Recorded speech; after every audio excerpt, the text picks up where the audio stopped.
All right, guys. Got everything up and running. Uh, the delay, well, hell, we're starting way early today. We're starting at, I normally start, well, lately I've been starting around 9 o'clock, but today I decided to go ahead and start at 8, um, because I was up packing all my boxes, all my shipments that needed to go out today, and there was a lot. Normally I don't have that many boxes. Um, Knowing that there was going to be a lot of boxes today, I had basically planned ahead to be up and ready to package them up and get them out. And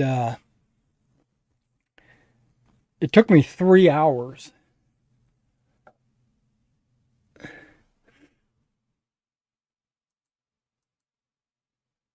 Air to air missile. All right. Good morning. Good morning. Good morning. I'm glad you could join us. I'm going to continue working on these British paratroopers and these armored vehicles, right? The 15, these are 28s, these are 15s. Uh, and we're going to talk about a few other things I've got on my plate. I'm putting my painting gloves on. Whoa, almost dropped the glove. Yeah, I had 3 hours of packaging this morning. Mainly because I was just taking it one package at a time, going nice and slow, making sure that I got everything correct and, uh, all that good stuff. Just, I was in no rush. And I burned up one of my gloves that actually disintegrated because I had my gloves on while I was working. Okay. So before we get started, I might have to visit the little boys' room, but I want to mention that I got my Forged in Battle order in yesterday, and in my Forged in Battle order, I had ordered. You guys might or might not be able to see this. You know what? I don't think I've got my camera software on. Give me a second while I activate that. Watch the picture change when I activate the camera software.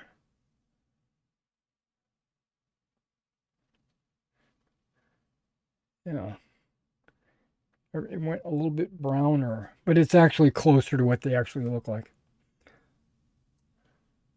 And in that camera software, I want to make sure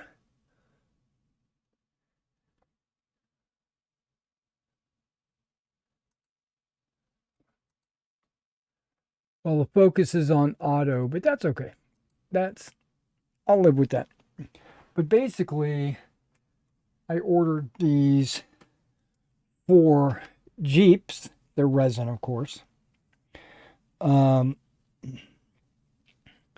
I can hold them up, but they're not going to be. You're not going to be able to really see anything because the lighting will actually cause the Jeep to wash out unless I because it's pretty much like a beige color.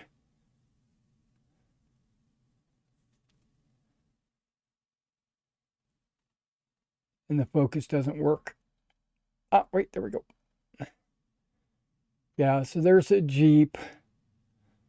Um, they're. I'll have to double check what the differences are.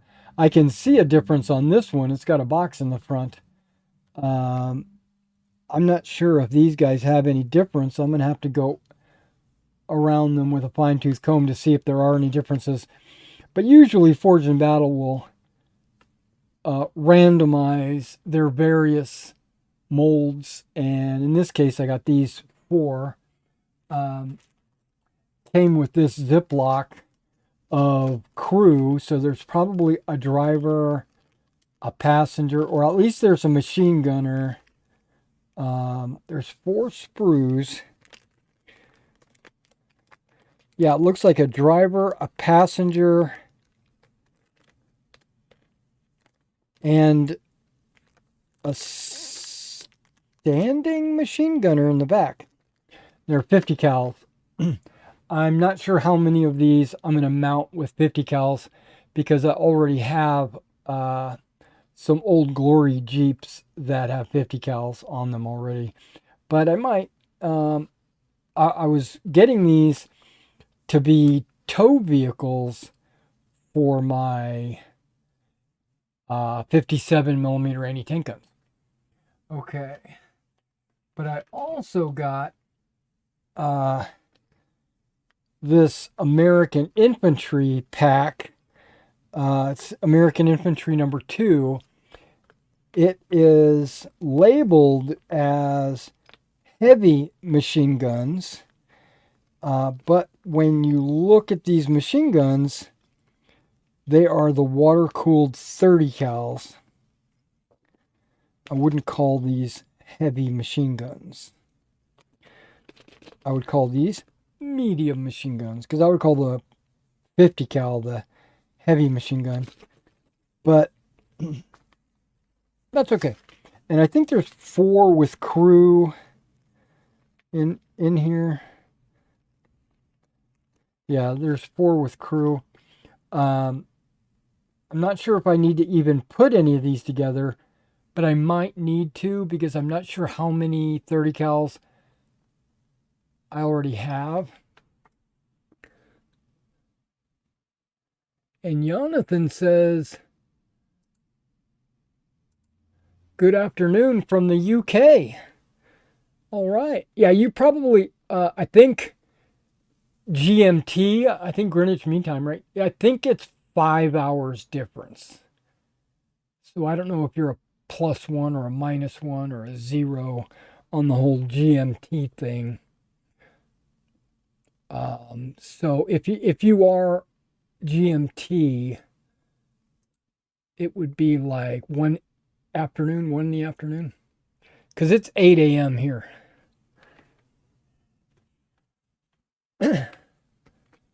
And the last pack I got, this is a very small order from Forged in Battle. These are Fallschirmjägers.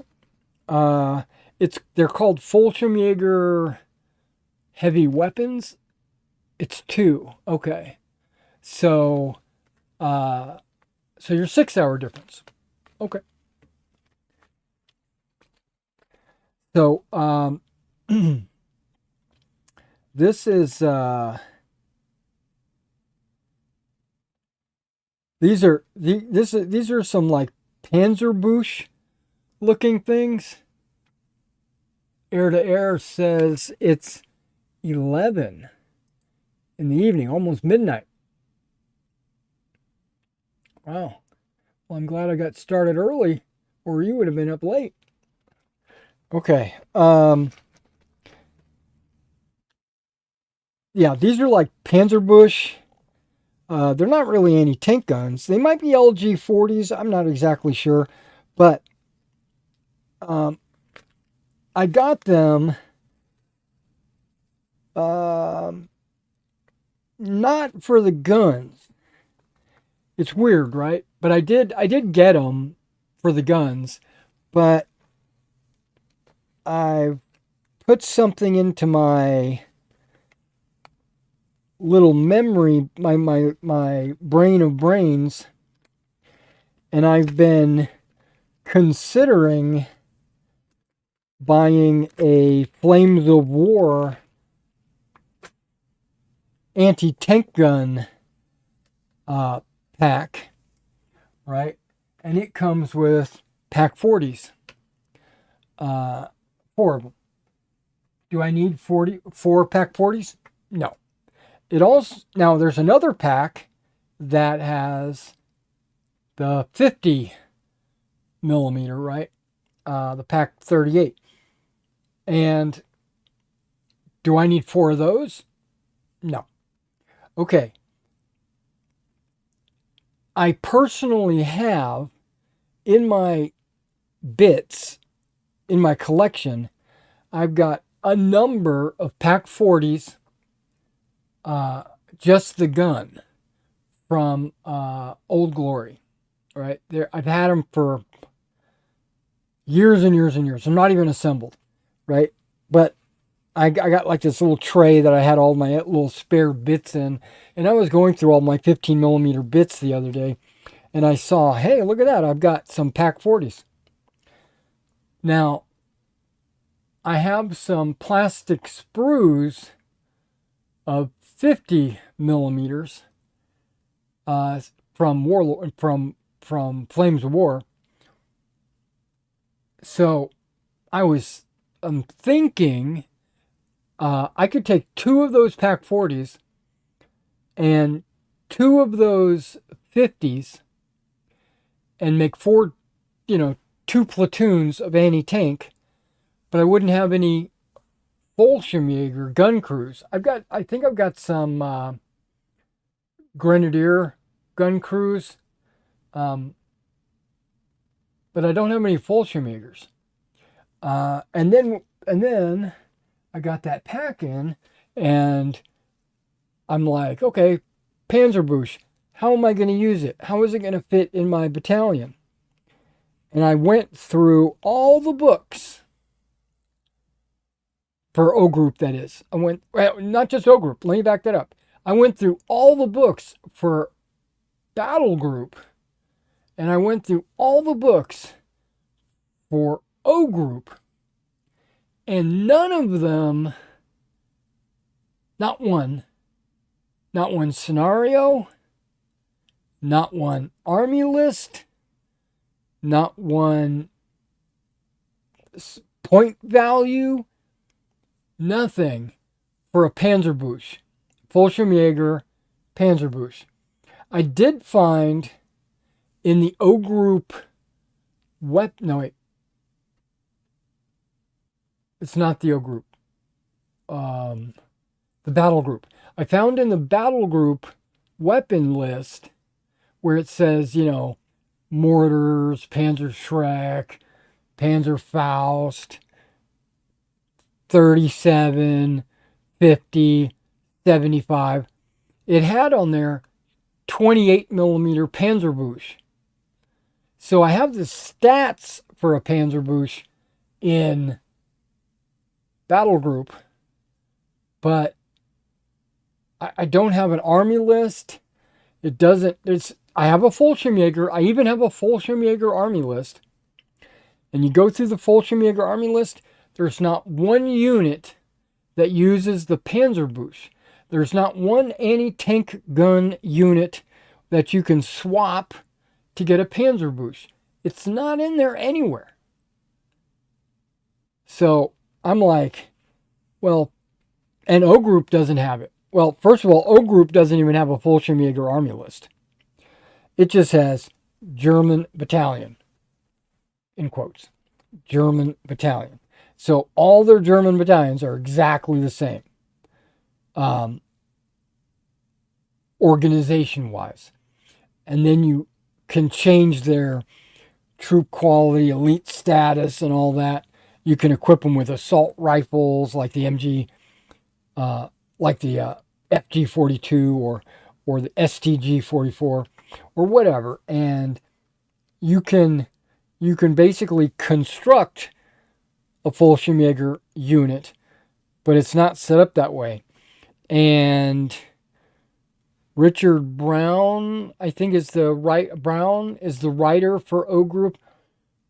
He's mentioned that he wants to do a airborne supplement, but he's also doing a Pacific supplement, an Africa supplement, And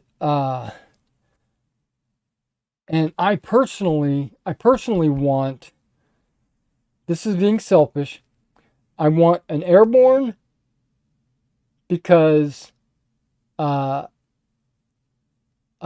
you can't really have a D-Day without airborne or gliders, right?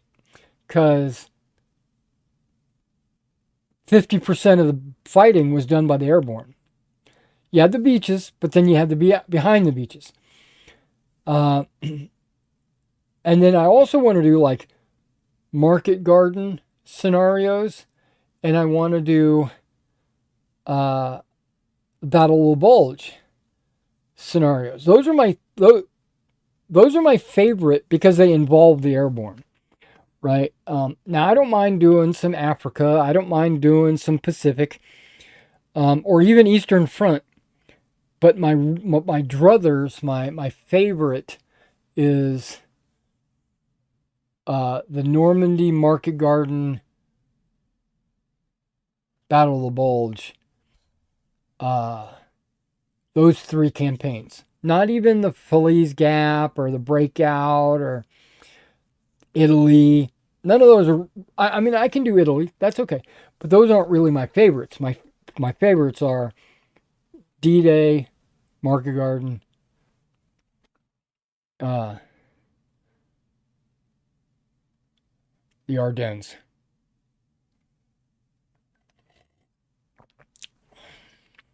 So I need some airborne stats.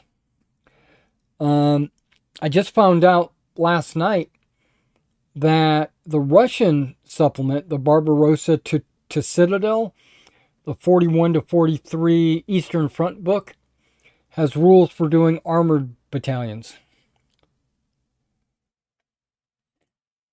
I don't really need that. I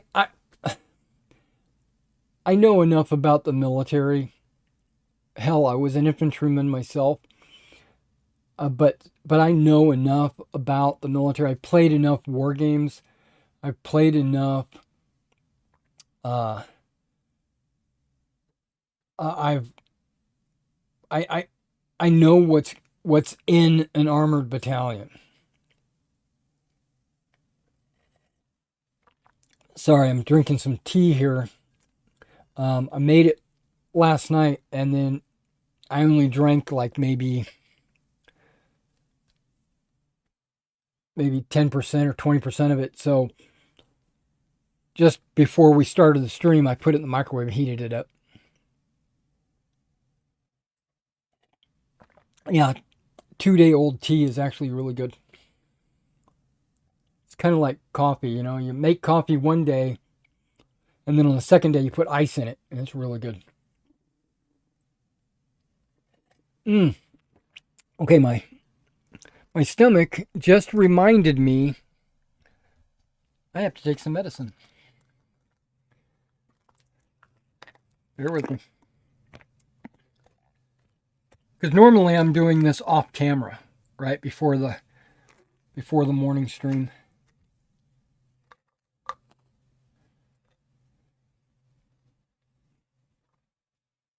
But I'm looking forward to jumping in on these guys.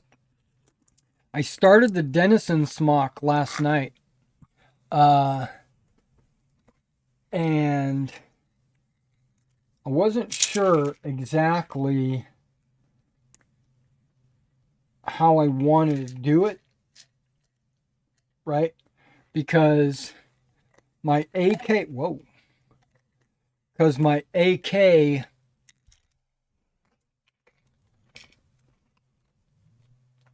paint color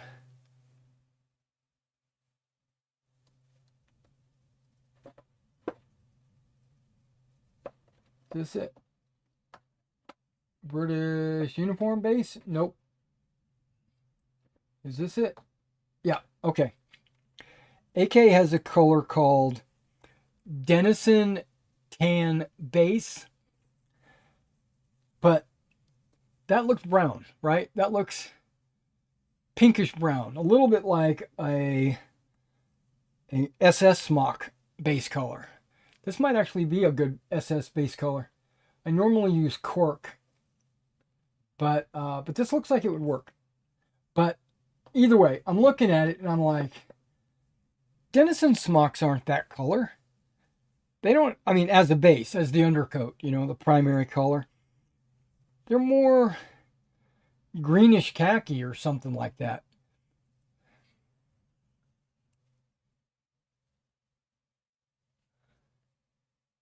Oh, Jonathan's got a 2 day, 2 day old tea. Okay.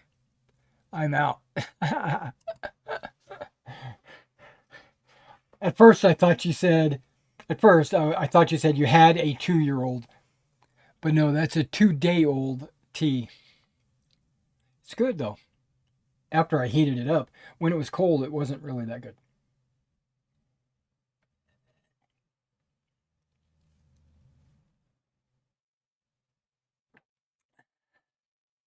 Plus, I got an open monster in front of me.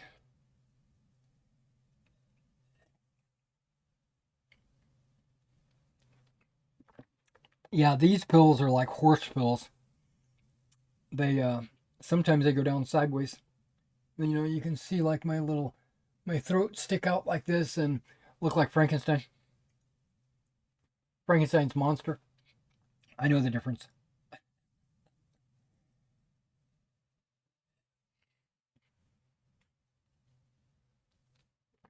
Okay, but both of those went down pretty good.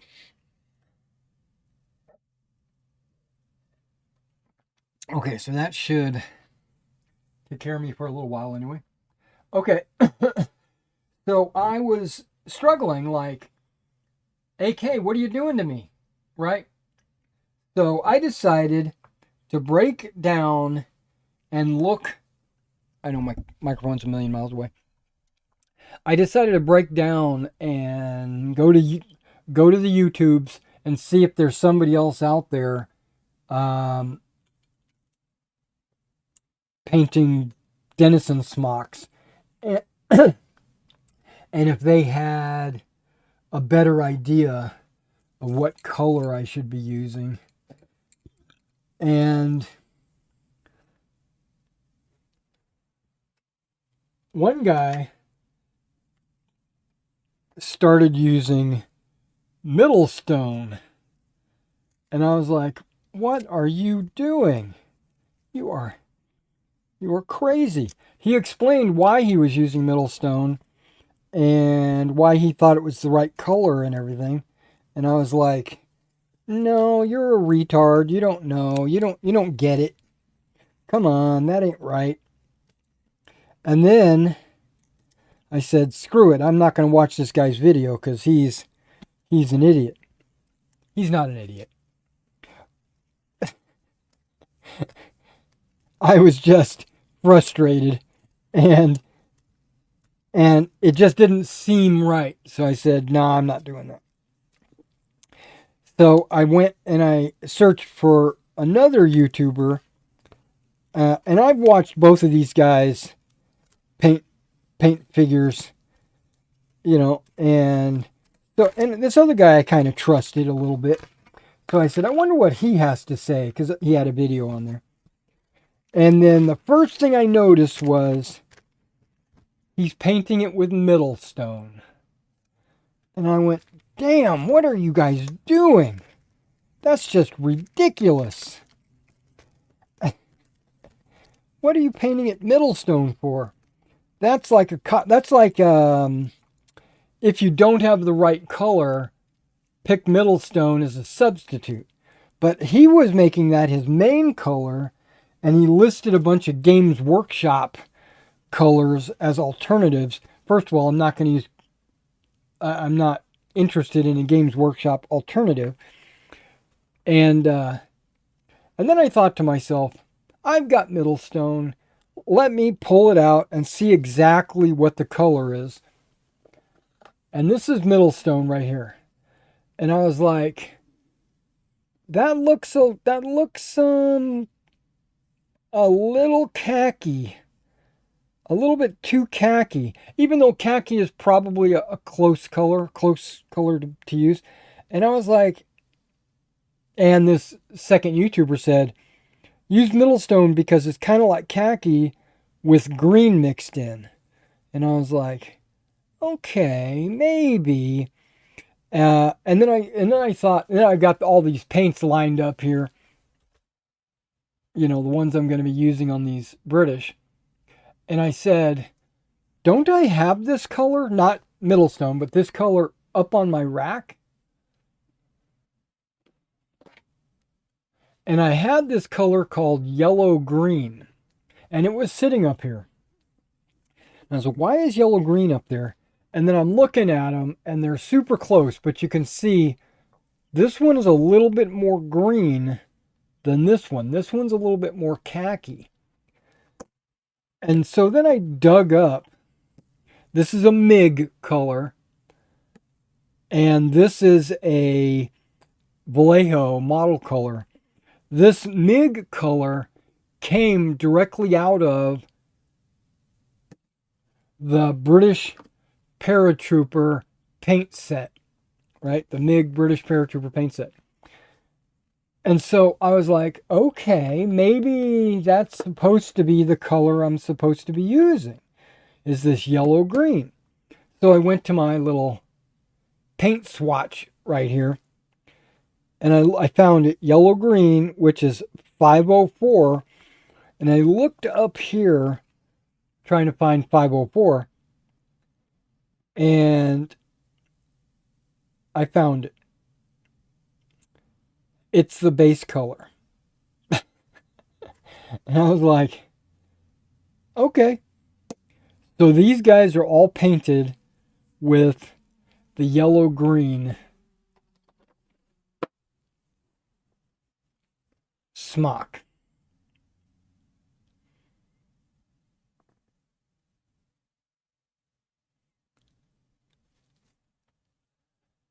And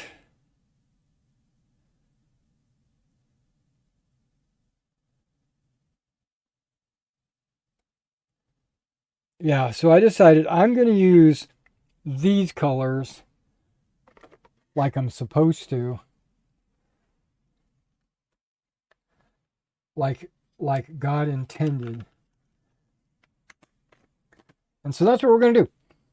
Now there's two colors, two camo splotches on the Denison smock. One is brown and one is green on top of this color.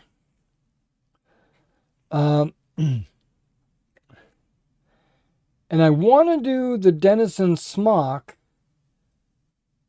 before I do the helmet or the beret, because I don't want to have to do the helmet twice.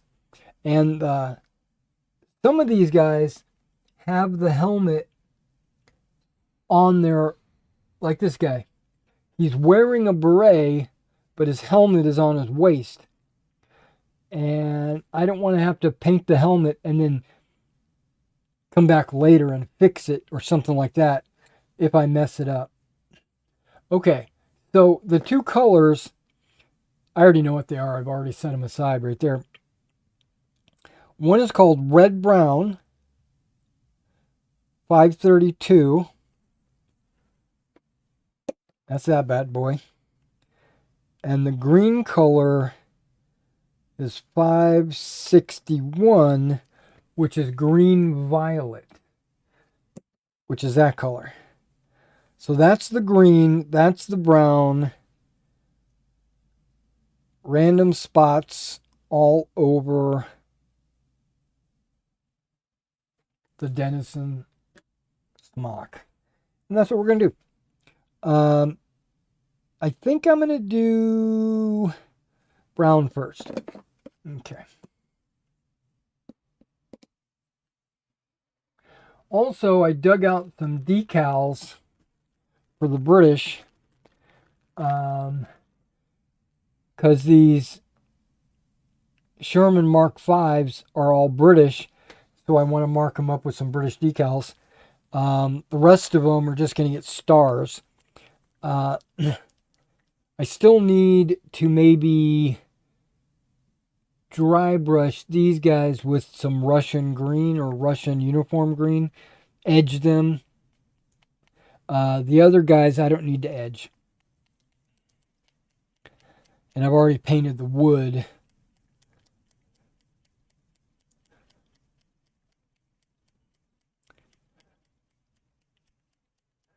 Which is funny because I used a brown base, just a straight brown color for their hair. And I used that same color for the tools, like the shovel and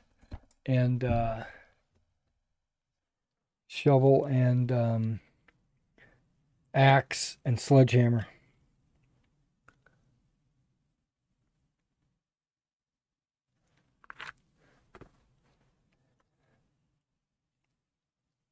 Now, when I was painting the smock, I really didn't care if I got it on the hands, because the hands I haven't painted yet.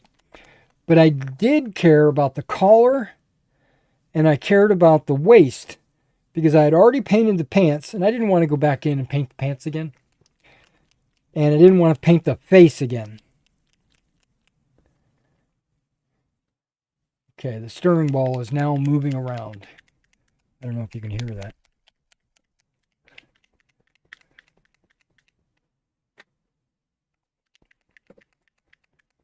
Now, I'm only going to paint a couple of hours, guys. And the main reason why is because I have an itch to paint to record the next chapter of my O group boot camp. We're actually going into orders, and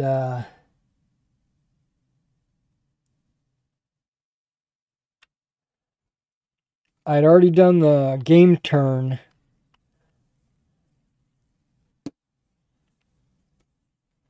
That was the video I just uploaded.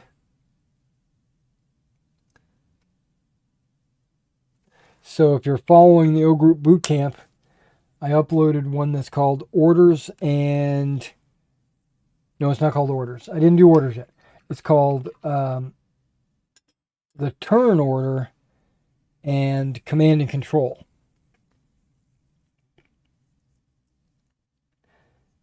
The Command and Control basically just talks about where you get your orders from. And it also talks a little bit about hesitant and okay, that might be too much water. I only put 2 drops, but it feels a little runny. Okay, well, we'll try it on one of these guys and we'll see. Now, I apologize for the light if it's in your face or whatever, but I need it to see what I'm doing.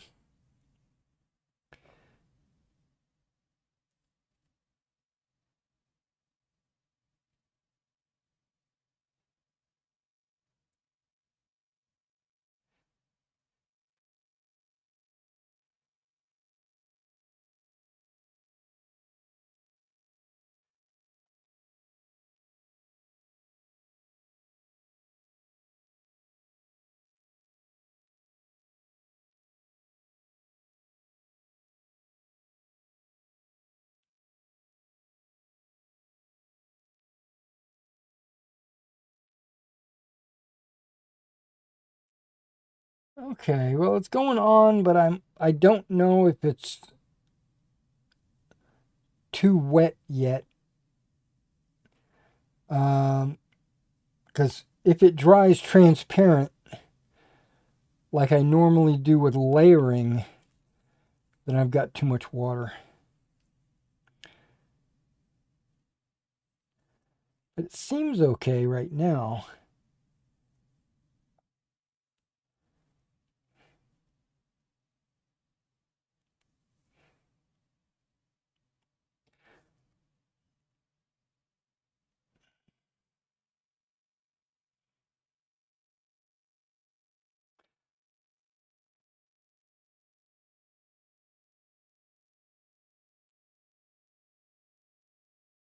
And I'm going to go with kind of a 50% brown, 50% green.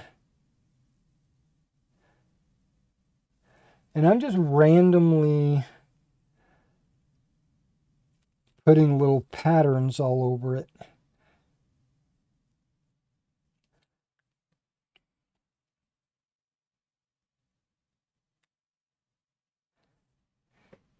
Okay, I need light for this. I'm going in between the legs. All right, that looks good. And again, I don't care if I get it on the hands because I haven't painted the hands yet. And I don't care if I get it on the equipment, the load-bearing equipment, any of the equipment, because I haven't painted any of the equipment yet.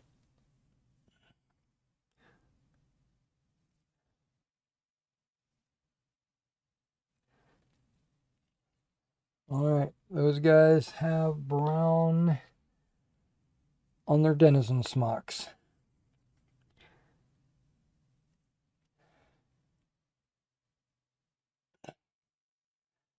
When I get about 10 figures in, I'm going to go back to that first figure and see how it dried.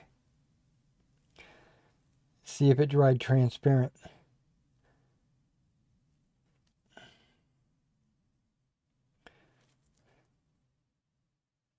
And even if it did dry transparent, that might be a cool looking effect. I guess we'll just have to see.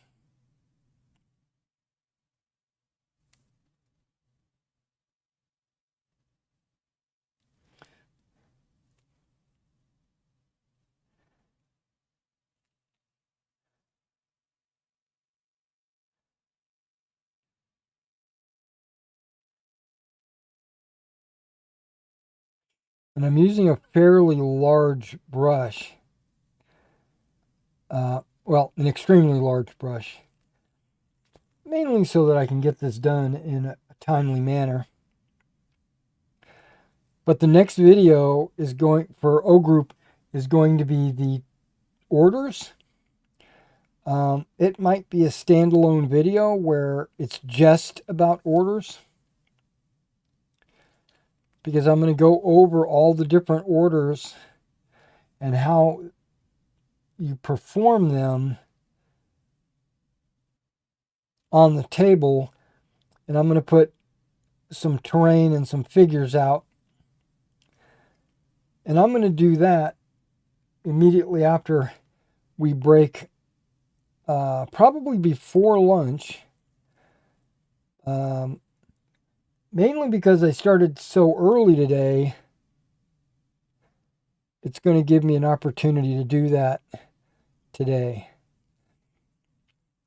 I've got a couple of videos in the can that need to be edited. I got the Bolshevik Assault Rifle Platoon, What's in the Box. It's a What's in the Box video, which is basically a product review, letting you know, like, if you were to buy this, this is what you would get.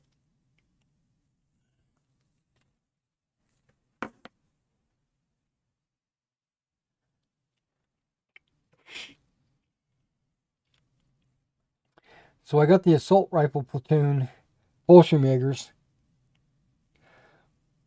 which I'm not, I'm conflicted on whether or not I want to use it in my Bolshevik battalion. Because if I remember right, the Germans can take one of their companies and convert them to assault rifles. And this assault rifle platoon is a bunch of guys carrying STG-44s. Not even the FG-42s. I got a handful of them.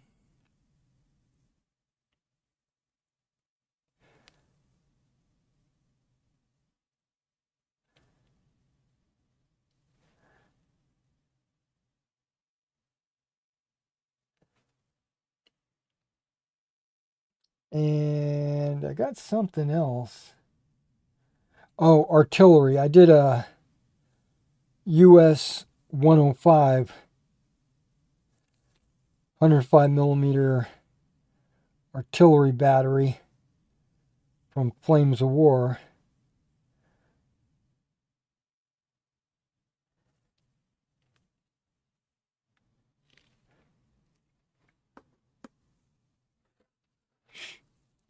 I know I did 3. I'm trying to think of what the third one was.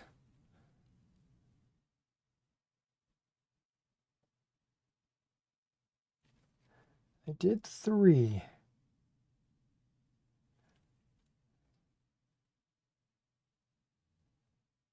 Oh, right. I did a What's in the Box for the Flames of War German training company starter force.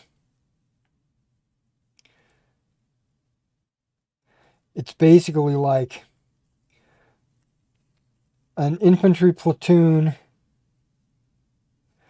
and like 20 tanks of various models. Now, I didn't get it to field a training company. First of all, I don't play Flames of War. I play O Group. And it comes with like 2 or 3 of each of the tanks, which 2 is perfect for O Group because you can field like 1 or 2 tanks, per model or whatever, as support elements. So I bought it as basically a bunch of support elements. And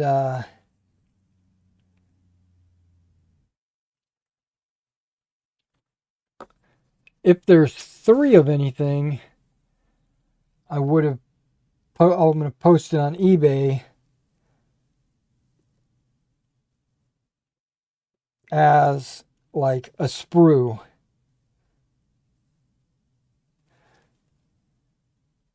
And I've already posted them. So if you're interested, you can go look. Got a bunch of new tanks posted. Tiger 2, Stug. No Stug. Tiger 2, Hetzer, which I found out, this is really cool. The Hetzer sprue can be a martyr. So you could build either a Hetzer or a martyr. And the Hetzer comes with a couple of different models, variations. So technically, I could build one Hetzer of one type, one Hetzer of the other type, and a martyr. So I could actually, with 3 sprues, which it came with, I could build 3 different vehicles. And I think that's pretty cool. And the Panther came with a Jagdpanther option so that I could build Panthers or Jagdpanthers.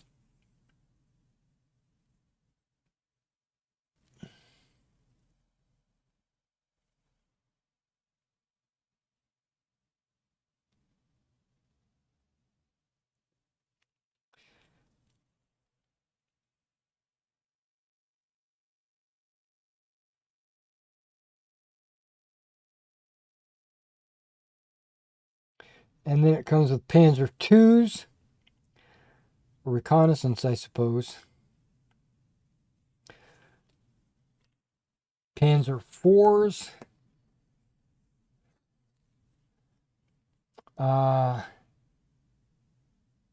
Oh, it comes with some Vesps, which, the 105 howitzer. And it has an alternate option to make a Martyr as well.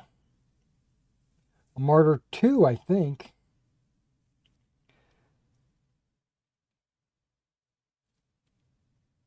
I think the Hetzer is a Model 3, Martyr 3, and I think the Vesp is a different model. I think.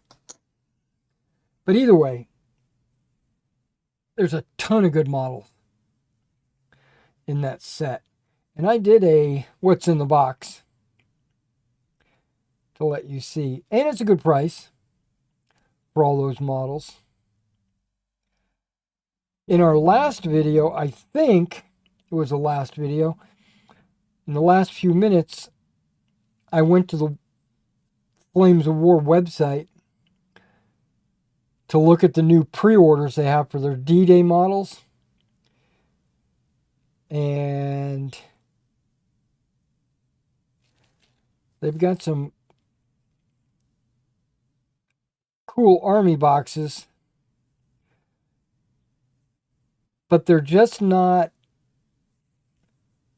cool enough, right? I look at them and I say, I've got all those vehicles already. I don't need that army box.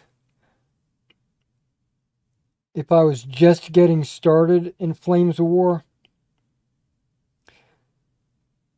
they would be awesome. But they do have some objective markers that they've stopped including in their boxes. You have to make your own objective markers or just use the cardboard tokens that they include. The side of the box has a objective marker, and you just cut it out, and there you go. You got your objective marker. Well, that looks ghetto. You know what I mean? That looks horrible. I would have to make an objective marker, but these armies come with objective markers like the old days. But again, I don't need those objective markers because I'm not playing Flames of War. So I immediately went to the price and had a heart attack. They're like $50 more than any of their other starter armies. Most of their starter armies are like $130, which is still a really good deal. And I say that because if you get 20 tanks at $10 a piece, that's $200. So if you're paying $130 and you're getting like an infantry platoon and you're getting all the cards, you're getting a rule book. So $130 is very reasonable. But these new army boxes pre-order are anywhere from $180 to $200. And I'm thinking to myself, I'm not saving any money by getting those. That's ridiculous. But there is one box that I thought about getting, but I'm not going to get it. It's the 21st Panzer Division. And I thought about it only because it has a bunch of French vehicles in it. It has the U-107 or whatever that is, the transport. It has the 304. Basically, because the 21st Panzer Division was kind of like an ad hoc Panzer Division. They ran around looking for whatever they could get to put in the division. And they found a bunch of French armored cars. Half-tracks, I mean. And they made a division. Now, they're not 100% French. 21st also has, the normal Hanomag and stuff. But depending on the battalion you're trying to represent, they might have the French equipment.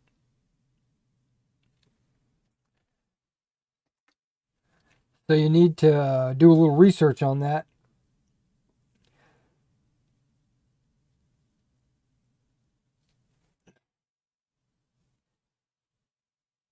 And I plan to do some vehicles from the 21st.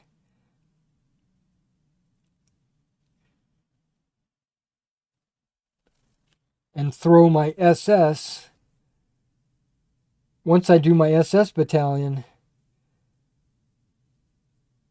I can use them just because they're in P-Dot.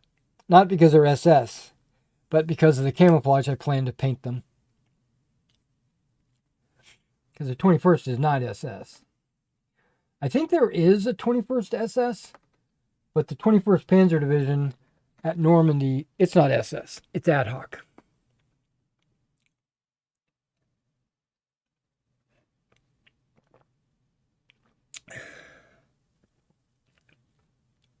Okay, I'm flying through these dots. That's good.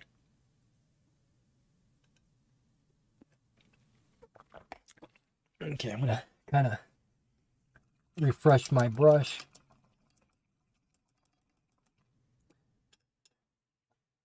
I'm going to go to that first group I painted. And they look good. Okay. Wasn't too watery.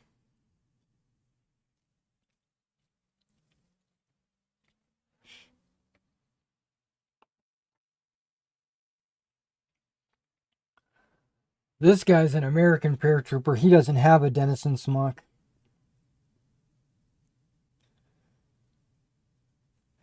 Because I found the Jedburgh teams were multinational.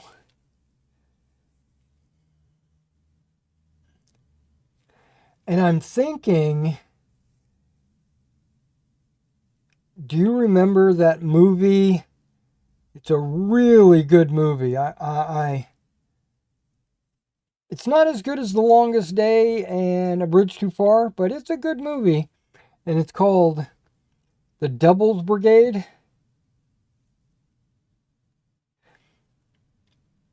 That's what this Jedburgh team reminds me of.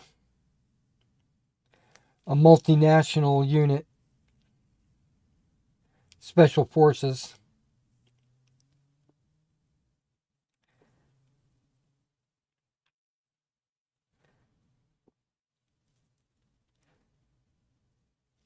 Because I think the Devil's Brigade was the start of the Green Beret.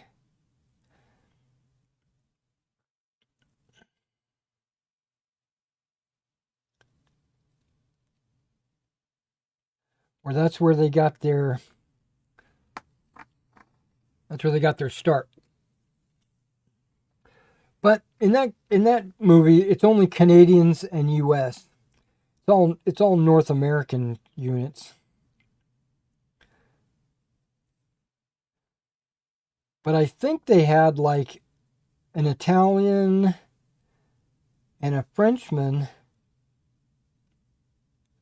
like Free French or something like that. The Italian would have been an American Italian. It wouldn't have been a Mussolini Italian. obviously. I think. I don't remember.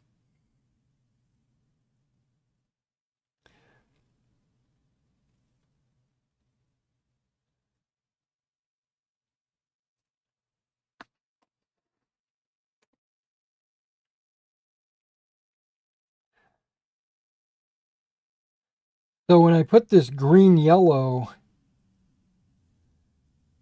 on the smock, I didn't panic, but I became concerned because it really looked yellow. I mean, well, no, hold on. Maybe it was green, but it was like a really bright color. And I was like, oh no, I'm messing up. I'm going to have to redo these. So, so I pulled out the middle stone and I painted a couple of guys with middle stone, you know, per suggestion from 2 YouTubers. And I was like, that looks almost exactly like the yellow green that I'm putting on. But I could see in my palette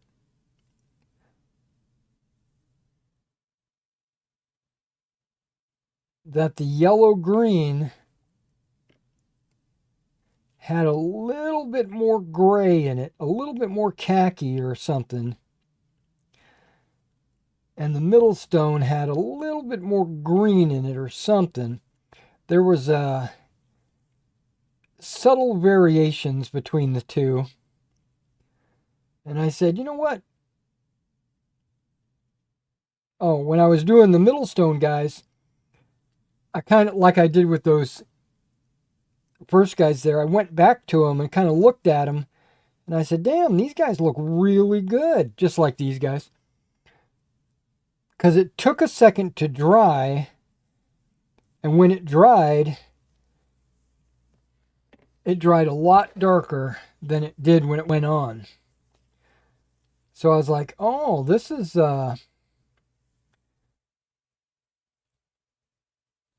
MIG is onto something. You know, it's like science. They knew what they were doing. It basically gave me confidence to maybe get some of their other paint sets.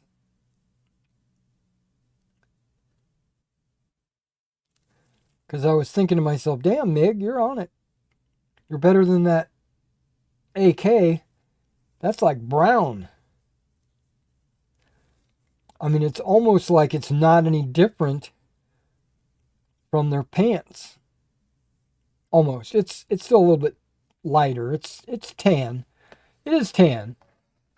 And I think on my previous set of paratroopers that I did, I think I used like German camo beige.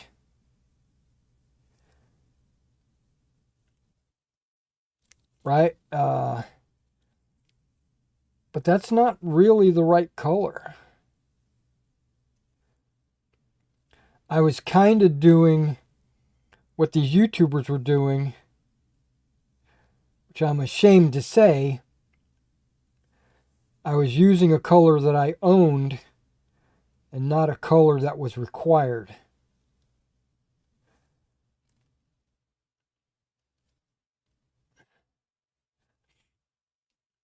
You know, that was cool. One of my philosophies that you might have heard of in a previous live stream is that I say I've come to this. I came to this realization many moons ago. Don't rush.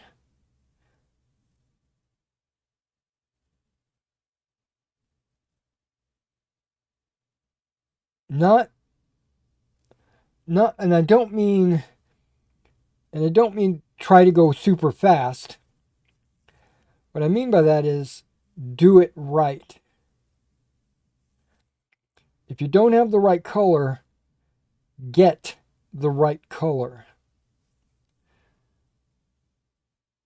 Or figure out what colors you need to mix to get the right color. Don't just be satisfied with a color that's not right. This isn't Warhammer 40K, where you can paint it any color you want and get away with it.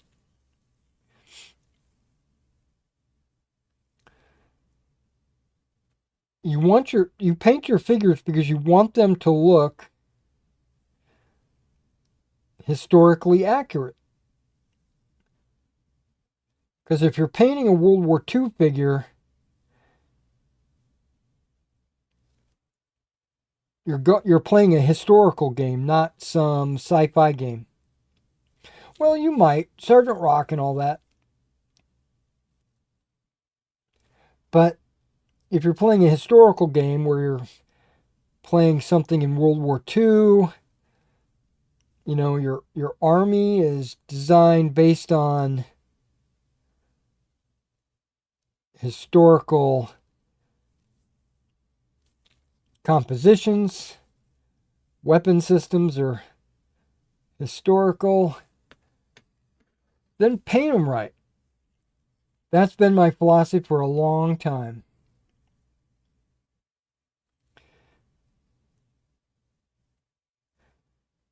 Do some research, figure out what the color is supposed to be.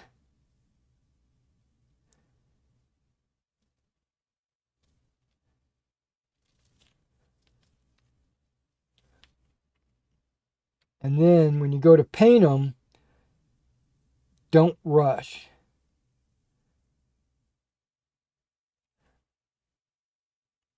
Take your time. That's why I don't like speed paints. These paint companies are kowtowing to these wargamers that don't care about their paint jobs. All they care about is getting their army on the table and not having to spend their entire weekend painting their army. Well, first of all, you're in the wrong hobby if you don't want to spend your entire weekend painting.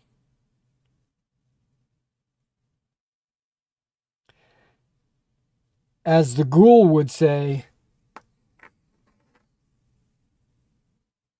I do it for the love of the game.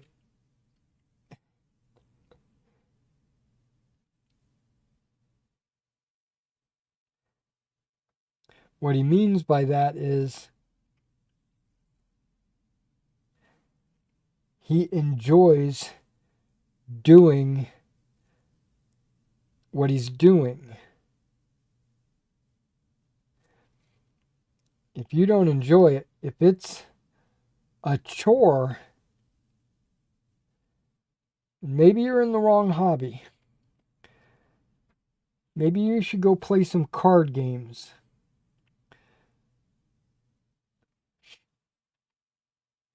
Now, with full disclosure, I used to be a huge L5R player. I don't know if you know what that is. Legend of the Five Rings. It's a card game. Alderac Entertainment used to make it. They sold it to Fantasy Flight, but the first, 12 years or whatever, I missed out on like the first and second edition. But third edition, I think it was called Jade.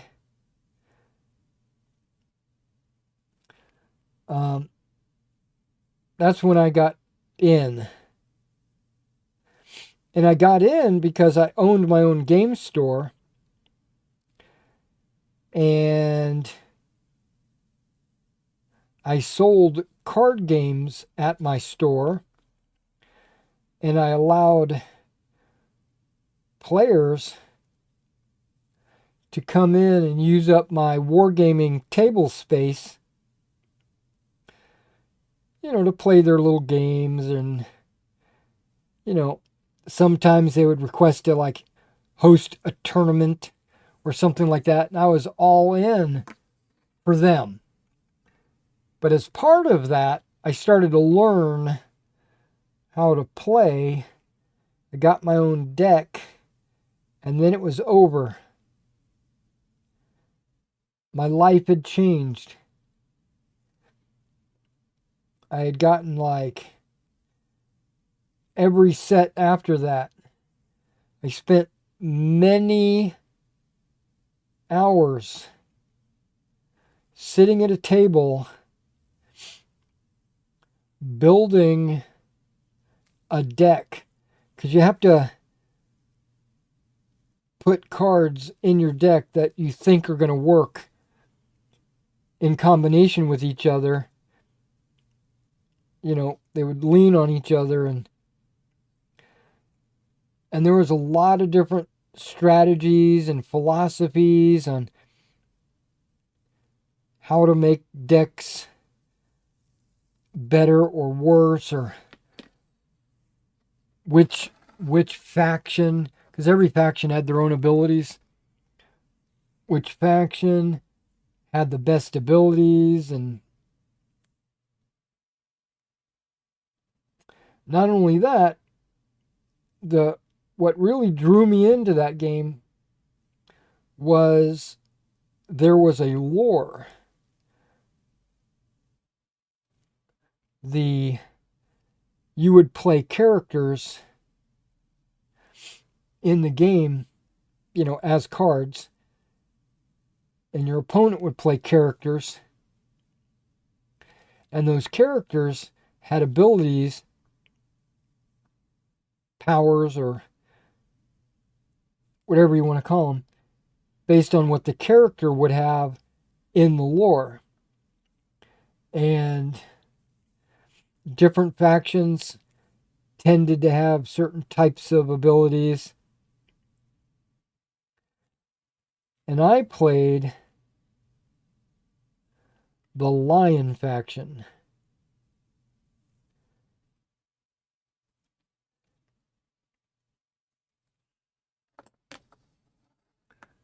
And some people would play Scorpion, some people would play Crane or Crab or whatever.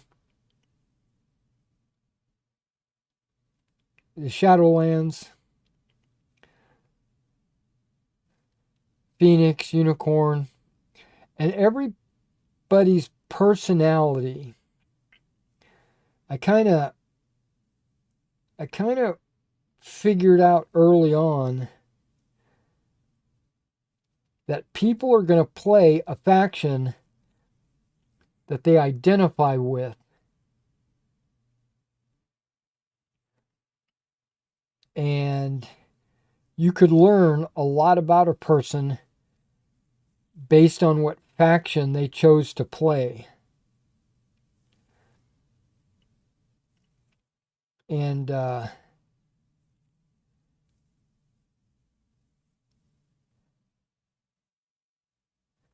people that played like the Scorpion faction were very secretive and very planning and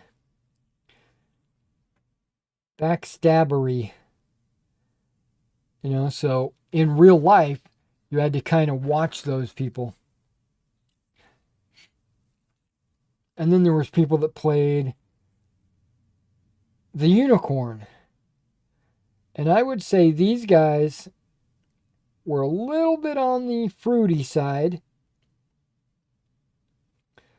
Not 100%. They were very active, like hyperactive is what I'm talking about. And they were very friendly. They would always like chat you up.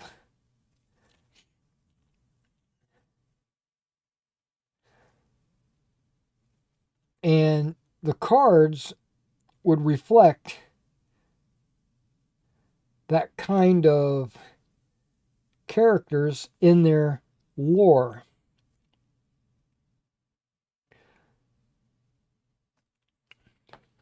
And then when I got really good, which I did, I got very good at it, I went to a few kotais. Kotais, they're officially sanctioned tournaments that they would have worldwide. And I got a few kotai pins in a drawer over by the door there. It's basically a participation award. You show up at the kotai, you get a pin. That didn't represent anything. It didn't say I won anything. But these local kotai, we had a bunch of them in Nashville. And there would be like not a Magic scale, not like Magic the Gathering, but there were still a few hundred people there playing. And if you won,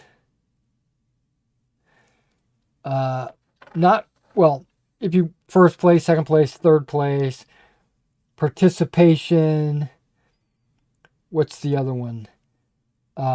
Best sport, best death, best sacrifice, and there was a lot of different prizes that you could win, even if you don't win the tournament. And these prizes were usually Japanese,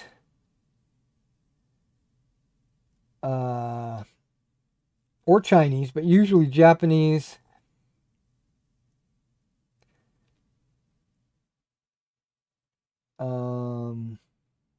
items.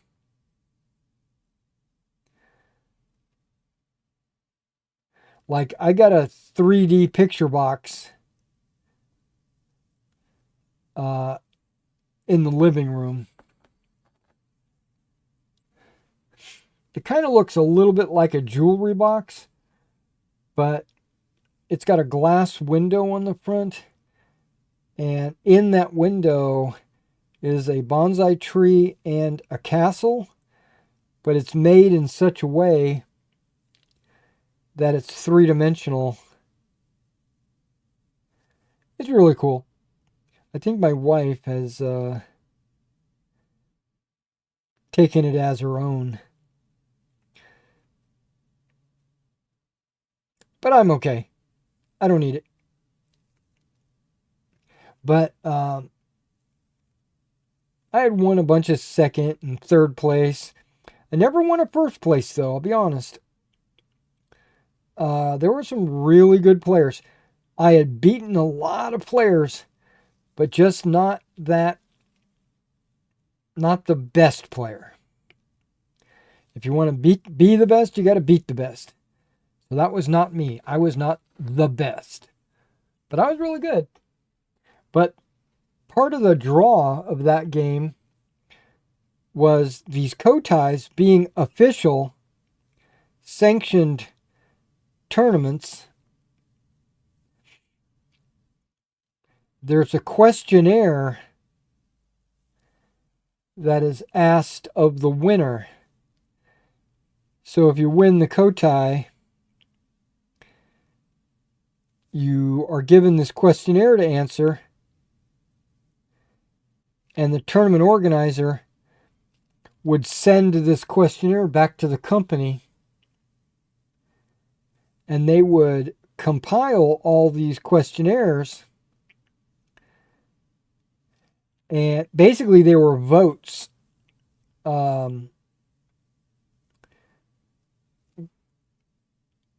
and they were like, okay, you won a Kotai. What faction were you using? Crane. Okay, I'm just using that as an example. Who in your deck, who acted in such a way that caused you to win? And you would answer it. How or what did he do to cause you to win? Or to allow you to win, or whatever. Basically, what this questionnaire was trying to do was determine, without being there, trying to determine what happened during your game. And then they would take all the Kotai information, compile it, and I don't know exactly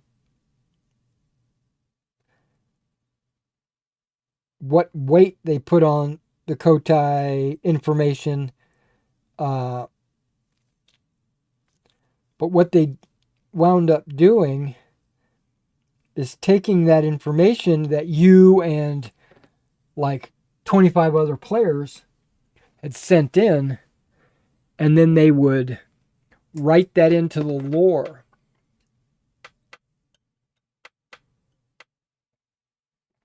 So when the next deck edition came out,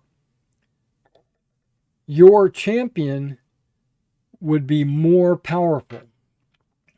And he might have an ability that you didn't foresee that would make it easier for you to do what you did in the tournament.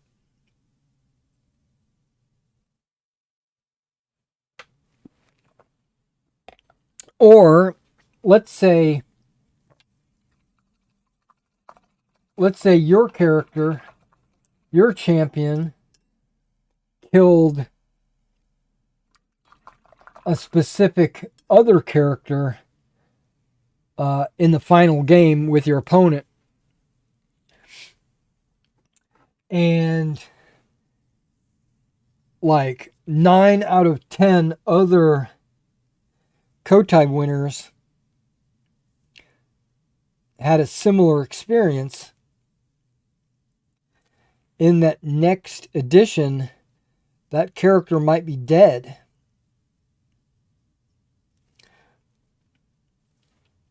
And so it was kind of like a living game. What I did influenced or could possibly influence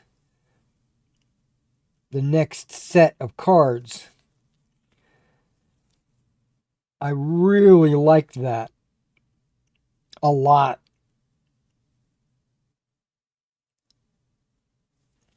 And that got me hooked. I still have a bunch of cards, but they're not usable anymore. And the reason why, when Alderac Entertainment sold this game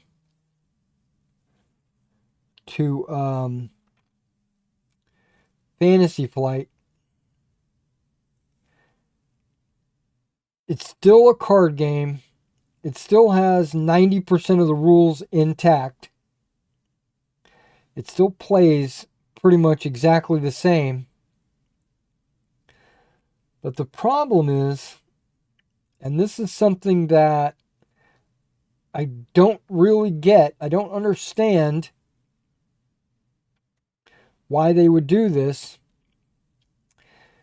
but they changed it from a collectible card game where you had to trade with your other players, or if you didn't get it in a booster pack, you would buy another booster pack, or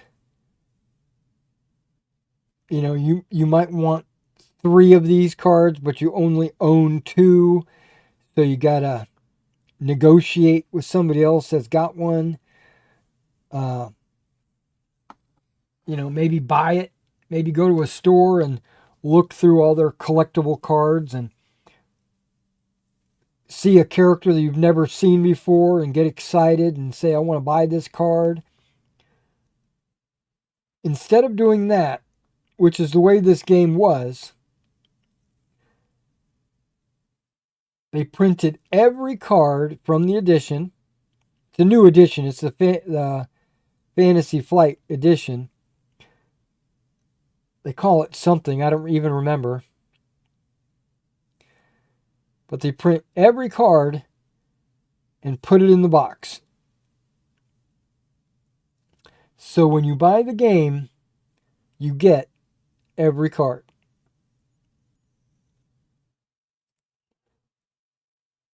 I can see the appeal. It basically levels the playing field between all the players. Now nobody has an advantage over anybody else because everybody owns the exact same cards. But that's kind of like, I'm going to use the word, that's woke. That's like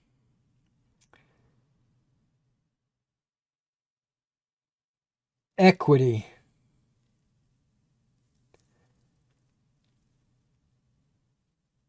Somebody at the company said to themselves and whoever was pitching this game, hey guys, what if everybody has exactly the same cards so nobody will get upset when they don't have a powerful card? Because everybody will have it. And so there won't be any competition to get better because you'll have everything. There's still deck construction, so you still have to be smart about what you put in your deck, but you don't have to worry about not having what you need because everybody's got it. Oh man, that just ruined the game. Everybody dropped out. Nobody plays anymore. They probably realize now that they made a really bad mistake. Well, hopefully they realize that they made a really bad mistake by going all woke. DEI. Nobody wants a DEI L5R. I didn't. I dropped out. I stopped collecting the cards. I stopped playing.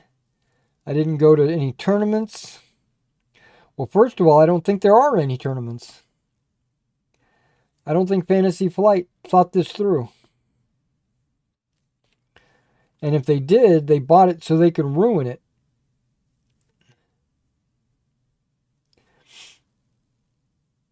That's probably not true, but they probably thought it was smart.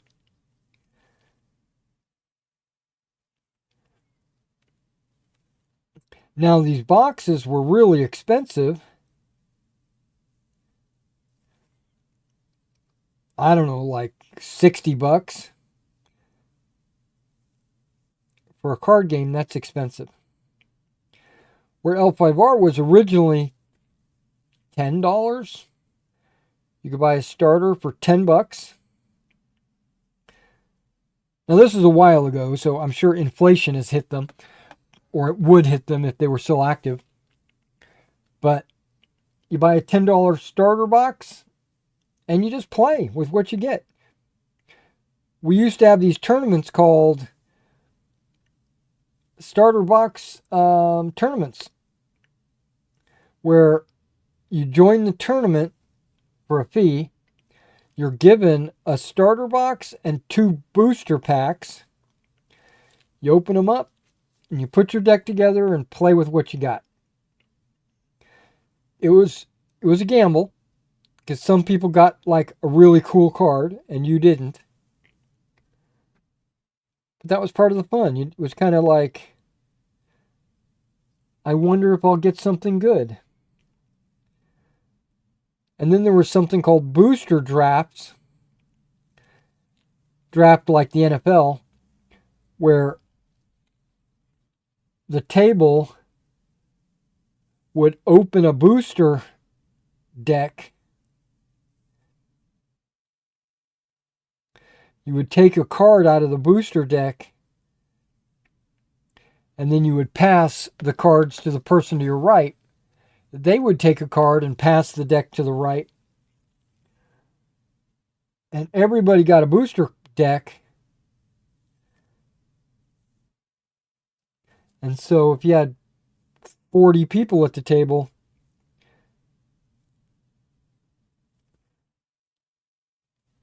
you'd wind up having 40 cards.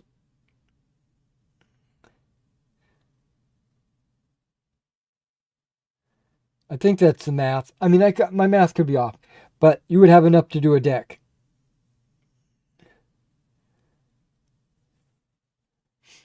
And if not, like if there was only 8 people playing in the tournament or something,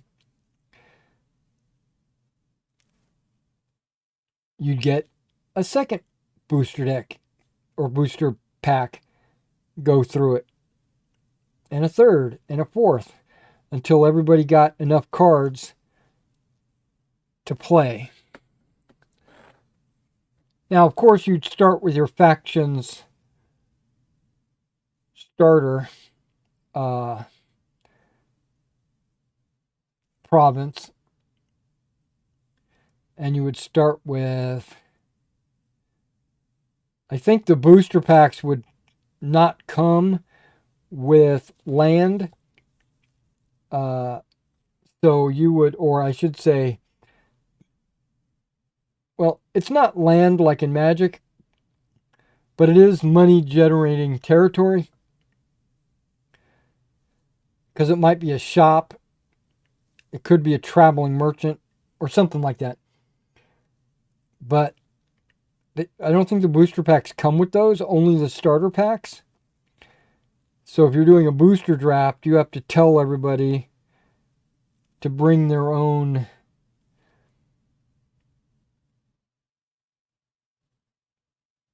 I don't remember what they were called.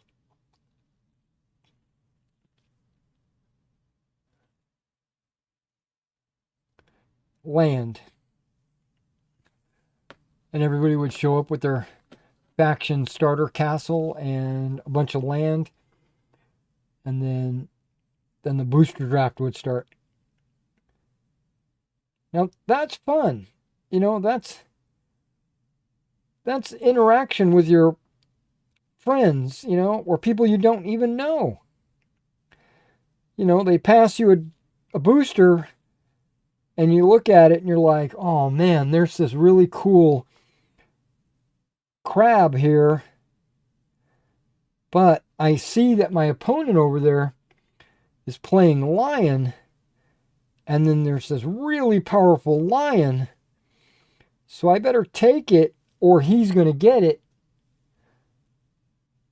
Or I better take this crab because I'm playing crab and I need people to fall in line with what I'm doing.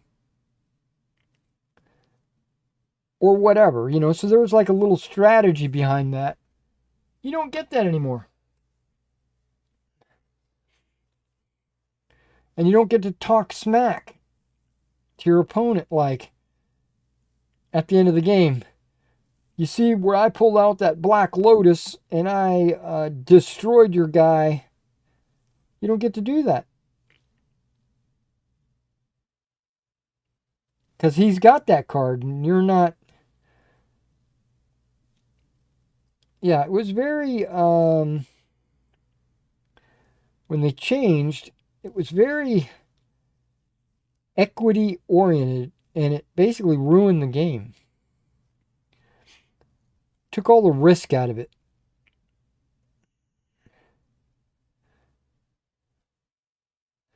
Now it was only skill. Some people would say that's better. But apparently, most people said it wasn't because everybody stopped playing.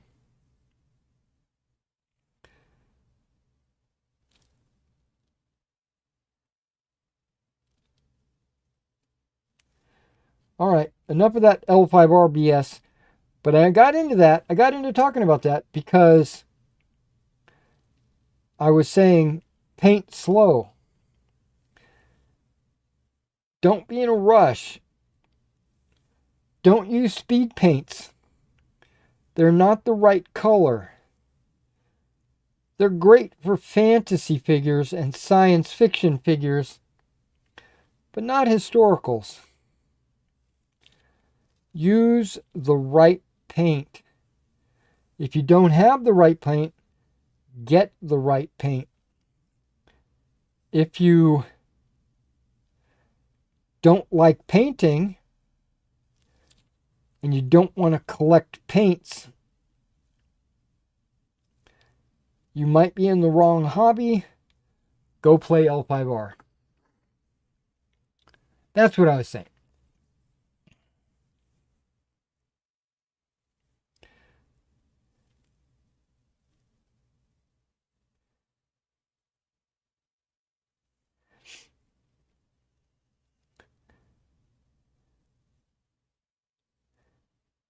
Now, there are people that only like to play the game, and they're not, and so they really love the moving of the miniatures and the whole three-dimensional look and the interaction that they have with their friends. But they really don't like painting.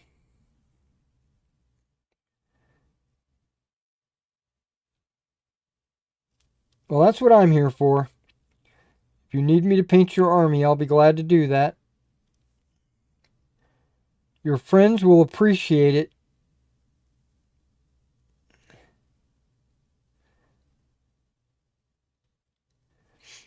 I used to have a rule in my store that you were not allowed to play a miniature game in the store. If you come into the store to play, your figures had to be painted.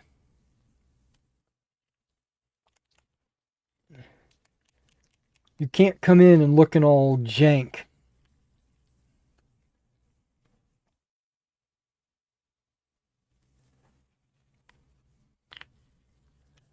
And I had this one guy that shopped in the store, played miniature games.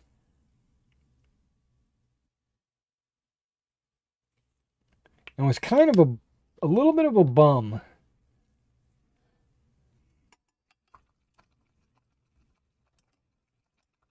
Not in a bad way. He was just cheap or broke. He didn't want to spend any money. But I've seen him spend tons of money, so I don't get it. But he came to me and said, "What does painted mean? Like what do you consider painted?"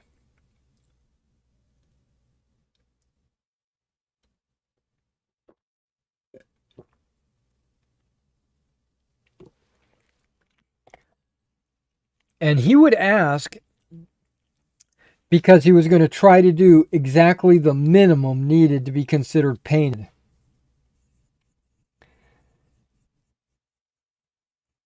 And I told him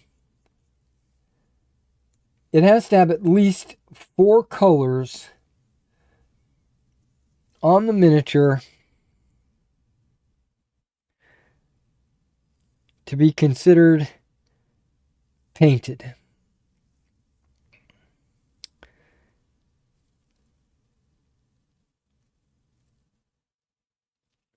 And that answer was not, I didn't come to that answer, just randomly. I thought about it, and I was like, if someone was in a hurry and they wanted to get their figures painted, what would I consider to be the minimum?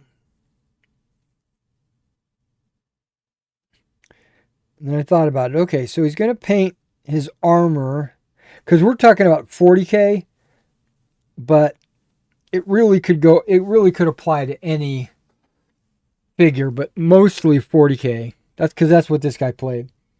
And I'm saying, okay, so he's going to have his armor. It's going to be one color. And then he's going to paint his weapons, maybe a black metallic color.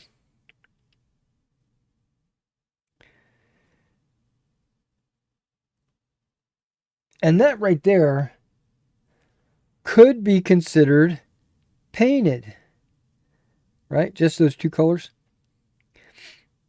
But I said, that's not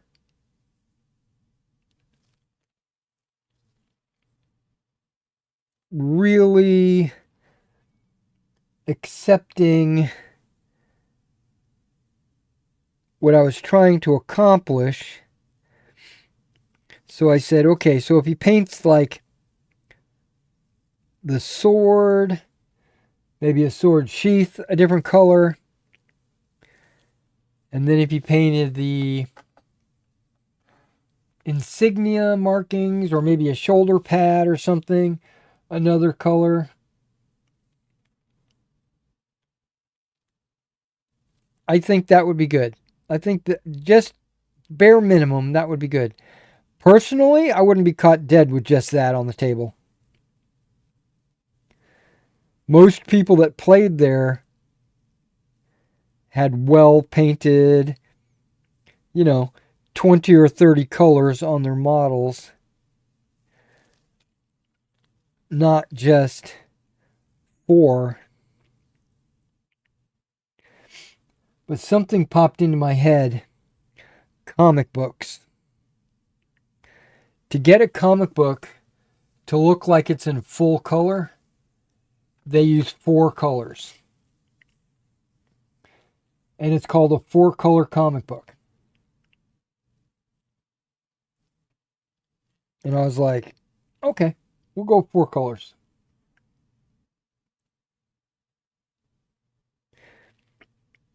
And this guy, oh my gosh, he would tie a string around the base of the figure. He would open up a house paint. He would dunk the figure down into the house paint completely. And then he would hang him up and let them drip dry. And then, once they're dry, he would find a second house paint and dunk them in, but only a little bit, like just the head. Pull them out, let them drip dry. And so the head wound up being a different color. So far, so good. I'm okay with all this. And then he would, once it dried, paint the weapons and then paint like one other thing, like a shoulder pad or something. 2 different other colors. And these guys looked like they were dunked in a house paint. All the detail of the model was completely gone. Because house paint wasn't thin. Wasn't watered down or anything. So all the detail was gone.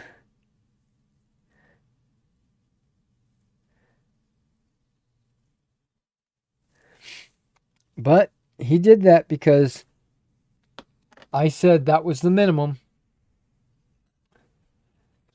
And I was like, oh my gosh.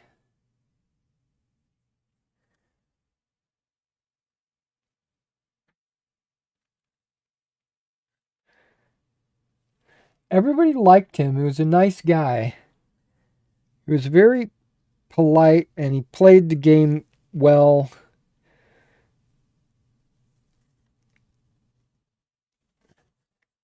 He had some really cool ideas for his armies and stuff like that.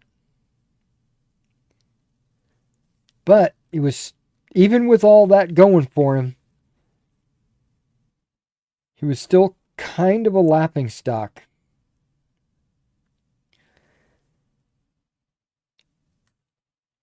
Don't be a laughing stock. Now, they wouldn't laugh at him in his face. They would wait for him to leave the store or whatever, which makes it even worse.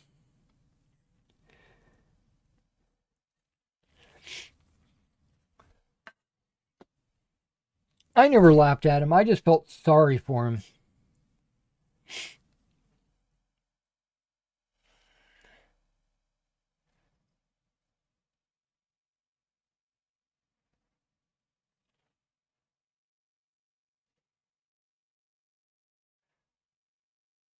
Don't be that guy.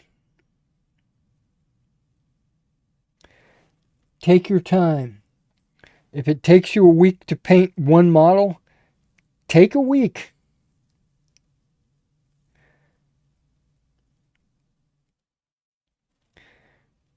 Because you'll have that model forever.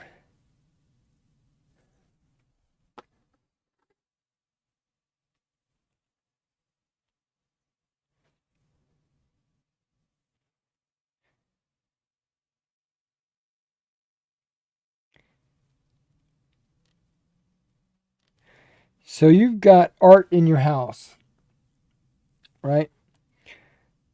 And maybe you've got a painting of a beautiful horse.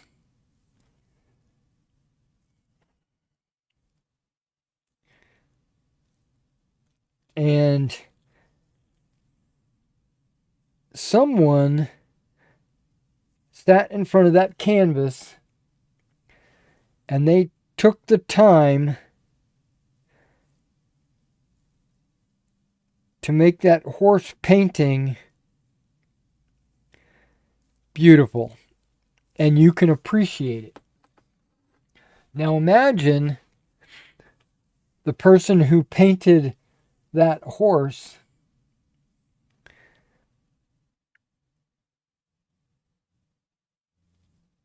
did it in 5 minutes. He grabbed a couple of colors, threw it on the canvas, squiggled it around a little bit, drew a stick horse, and said, "Okay, I made a painting of a horse." And that's your army.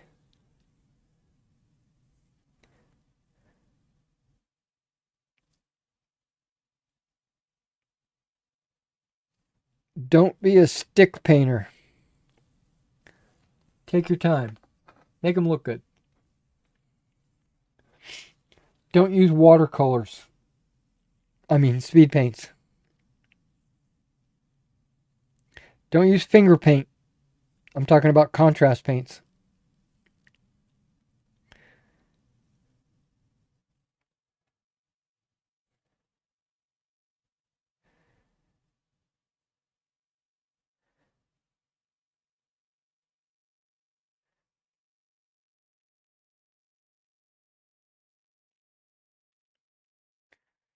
Oh, imagine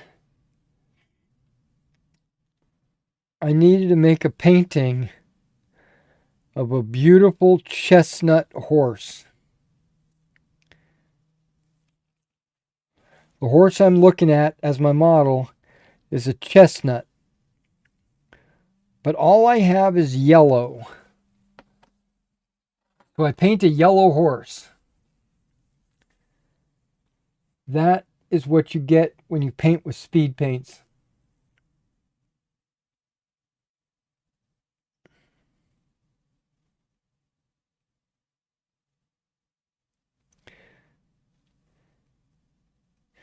But if I have a model of a chestnut horse and I look down in my palette and I'm like, damn, I don't have any chestnut.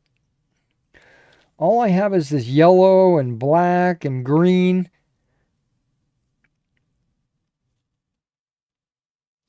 I'm going to look at my subject, take a mental note, or might even write it down of the different colors that I'm going to need that I don't own. And then I'll run down to Hobby Lobby and I'll be like, do you have chestnut paint? You know, like, what about black for the eyes? You know, do you have this or that? And then if they did, I'll buy them and then I'll go back and I'll paint a chestnut horse.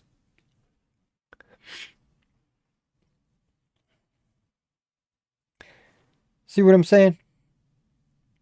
I hope you understand where my rant is. Now, I don't know how long I've been painting these brown. It's like a red brown, but it's really just like a dark brown. I'm digging it. It is red brown, but it reminds me of chocolate brown.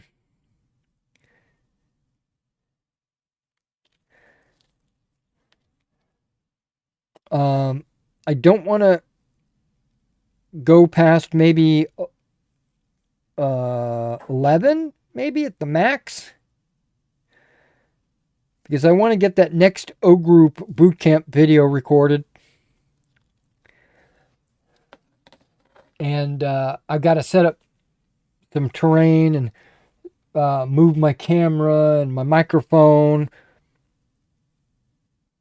my lighting. I've got to get everything set up, and that takes a good 30 minutes to an hour because I don't want to paint a yellow chestnut horse.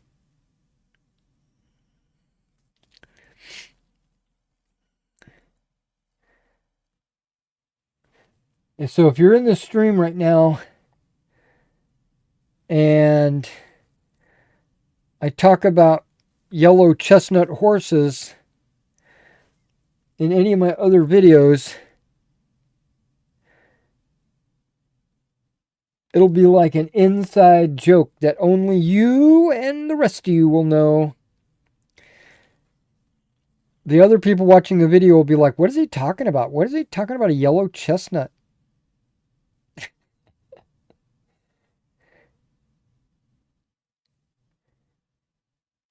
I'm not planning on it, but not everything happens according to plan. I was wanting to put decals on those, but I also wanted to do this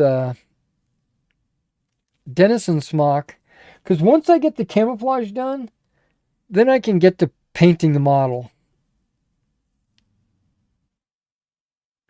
This is kind of like a base coat.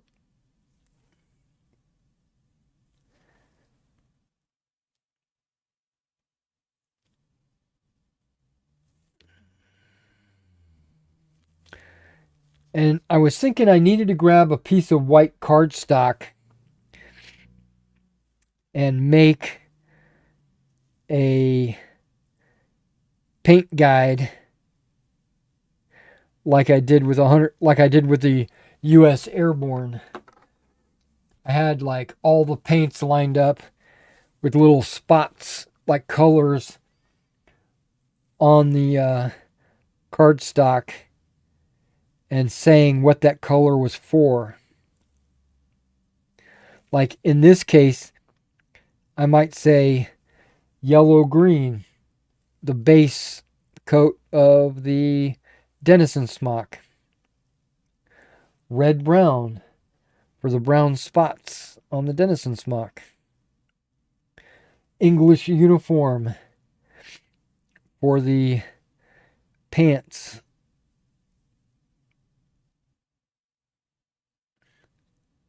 But I don't think I'm using English uniform. I think I'm using English brown.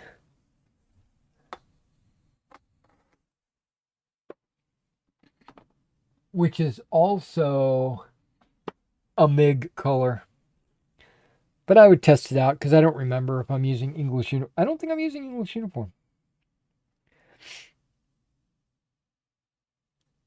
Okay, this is the last guy that needs good old brown spots.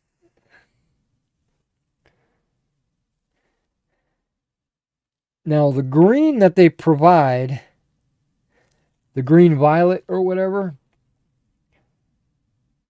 I don't know if it's dark enough.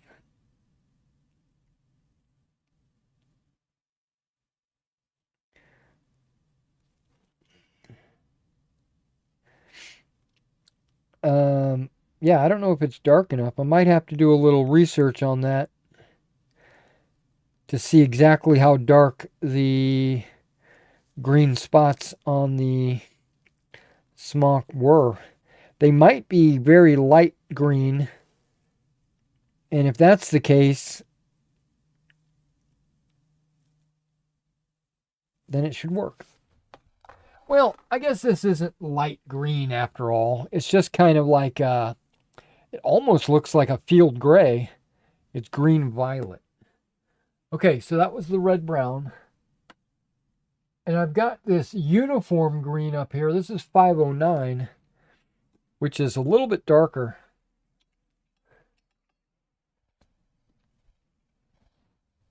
See, we got dark and light. The dark is this is the uniform green, and this is the green violet. I'm gonna have to double check because I think they're both on this card. Uniform green 509. Yeah, okay, that's the. They're using that green for the pouches.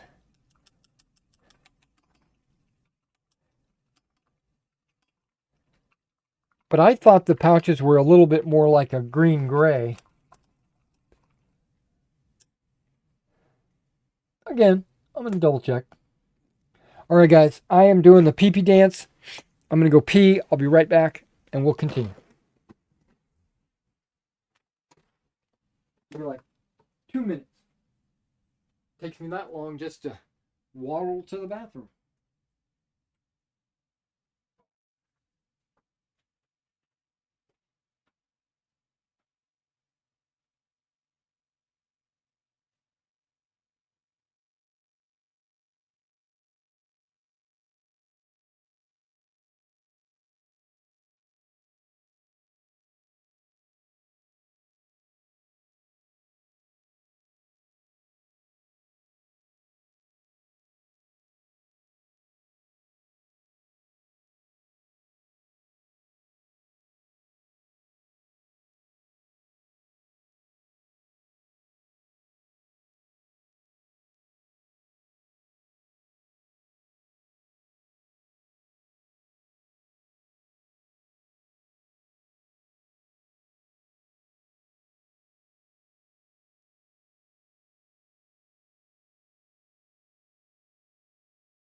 All right, it's 10 o'clock, so I still got an hour. Still have an hour, because I'll go on till about 11, like I said. Okay, I'm going to switch my glasses out, move this microphone. We're not going to do green just yet because I want to do some research and testing and whatnot and jazz and things. So let me move. Actually, I don't need to move. Where's my mouse pointer? There it is. I must have sped up my mouse. Let me slow it down a little bit. Okay, perfect. Okay, so I'm going to look at Denison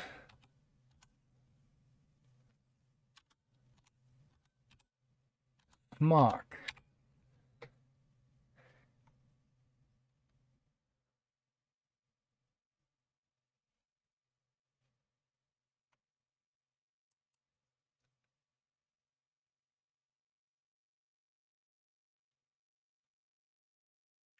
Okay, this Denison Smock that I'm looking at looks like it might have...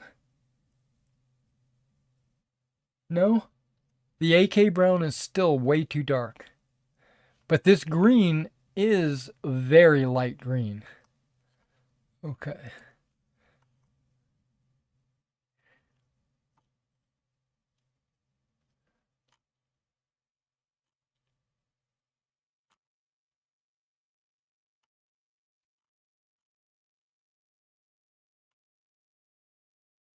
Imperial War Museum. Yeah, they're let's just go to images. All right, this no.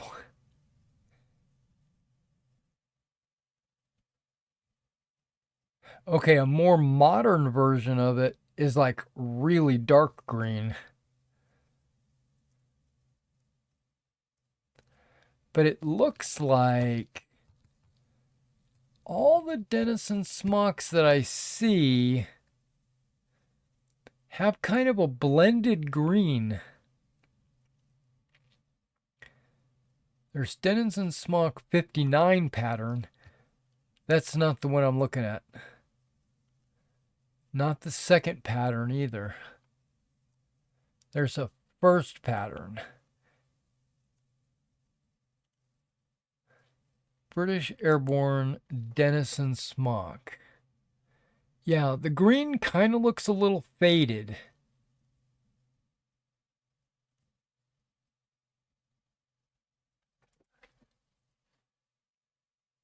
So this green violet would probably work.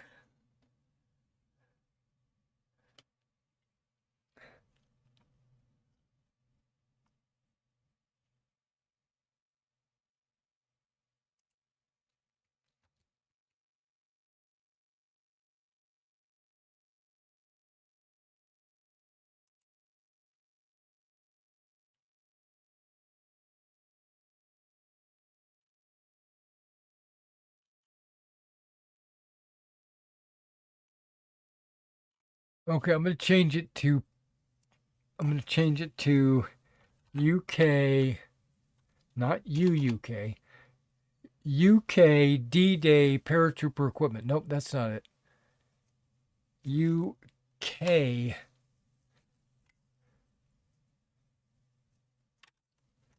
World War II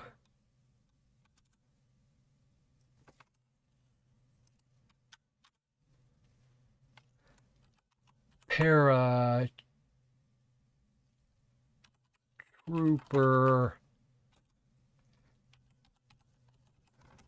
spell checks try to change things on me.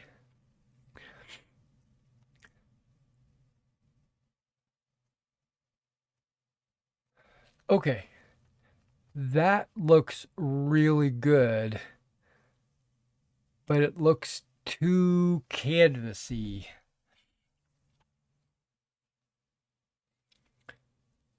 Okay.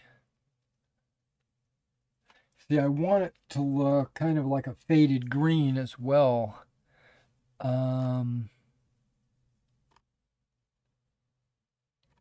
AK suggests a gunship green, but I don't think that's right. That's way too green.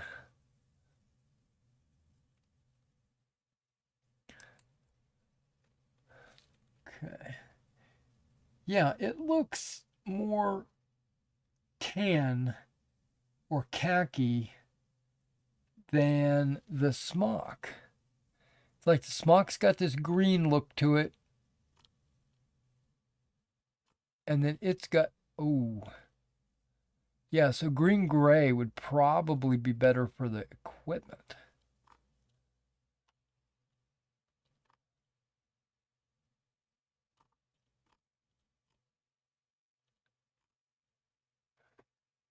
Yeah, I'm green gray. Where are you at, green gray? Jean gray? No, green gray. I could have swore I put you in the British line. Okay, here's green gray. We got green uniform, and that's a model color. Okay, so we got green uniform, which is too dark for the green on the uniform. You know, it's weird, right? It's called green uniform, but I think that's more for like the helmet for some reason.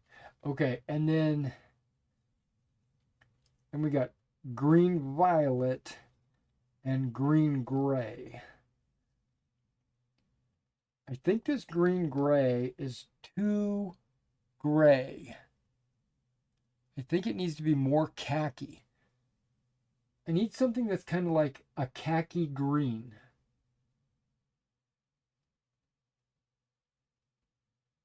Huh. Oh, what's this? Green uniform. But this is light green uniform.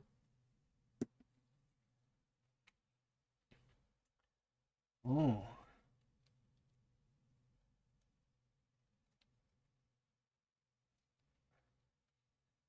It does have a gray look to it, but I don't want it to be gray. I want it to be khaki.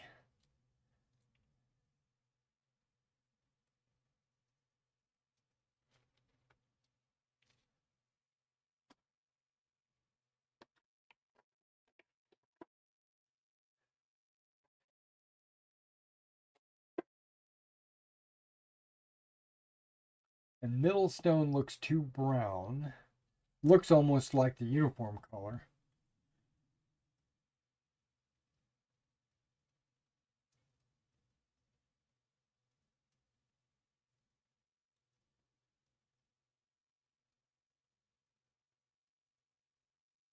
Now I have a color called not field drab, khaki drab.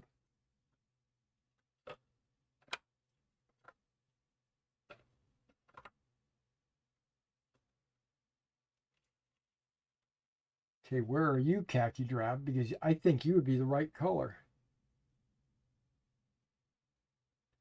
It's an army painter color.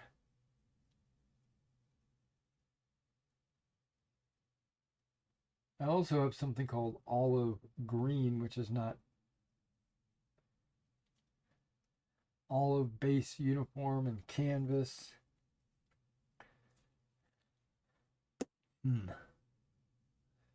Okay, khaki drab. Let me think about this, see if I can eyeball it.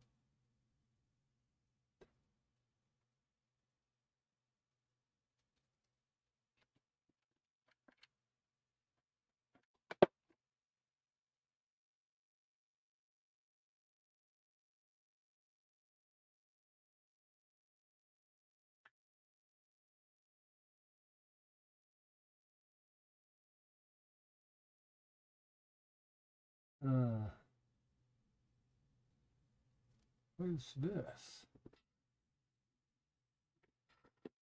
Okay.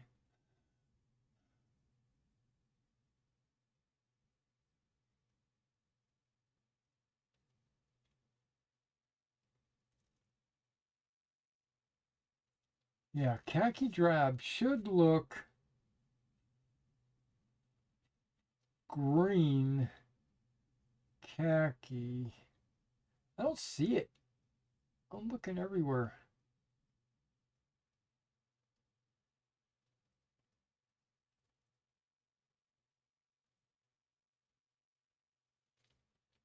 Maybe it's in my spinner. I thought it was.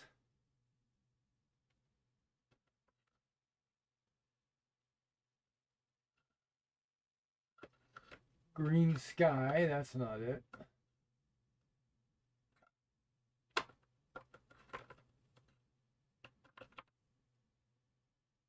Oh, I might have it in my tan section. I think I do. Yep, right there. Okay. Drab khaki.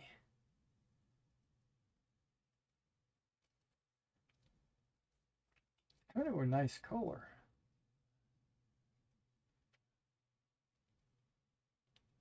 I don't know if you can see it, but it's got a green tint to it.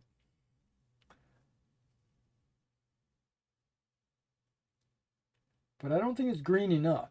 That's my issue. It's khaki, but not green enough. Urgh. Okay. That's looking good.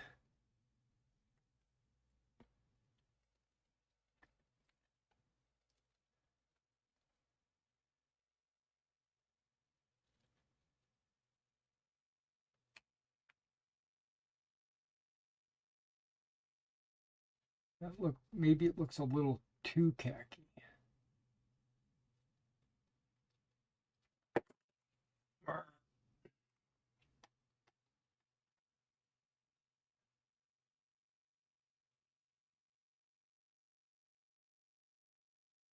I got something up here called khaki green, but that looks way brown. That looks very brown. That doesn't look like khaki green to me.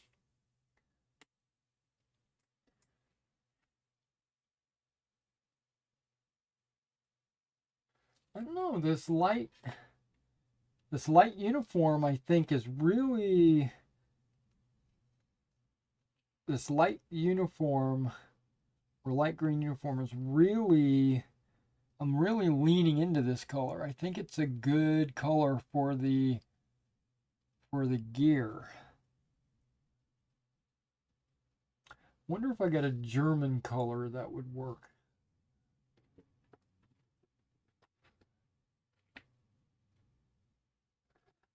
Field gray.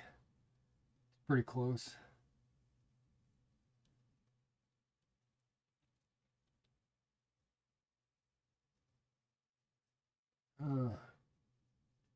I might test that on one figure just to kind of see what it looks like. This green gray I don't think is going to work.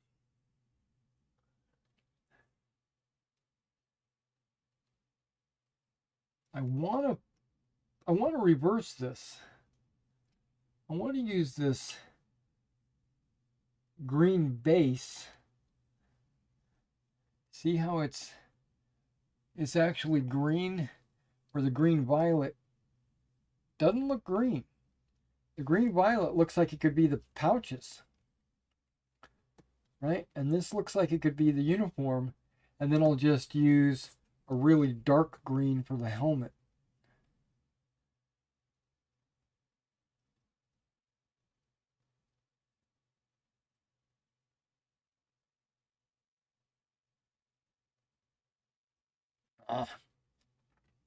Because I want it to look right. I think I'm going to do that. I think I'm just going to paint one figure, and I'm going to use the army, and I'm going to use the green violet for the gear, hold off on the light green uniform, and then I'm going to use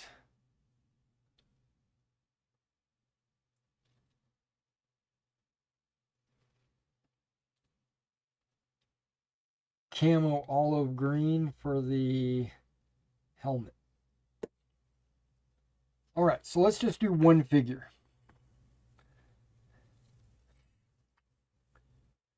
So it should go by pretty quick. I'm just going to use a very little of each of these. Who am I going to do?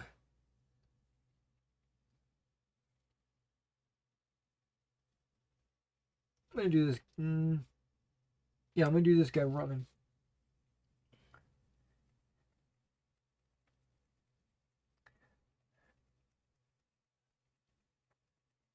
All right, we're going to start with uniform green base, which it seems like, it sounds like it's the right color, right?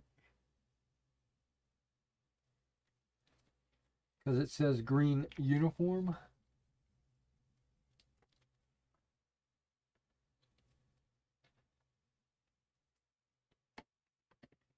And I need to make a painting palette. So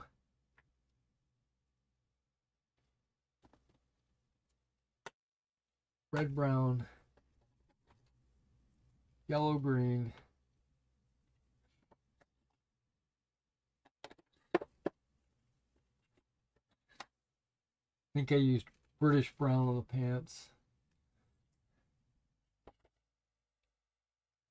I used a black gray for the boots.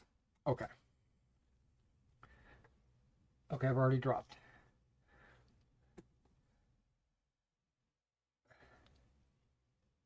Okay. Alrighty. Denizen smock, here we go.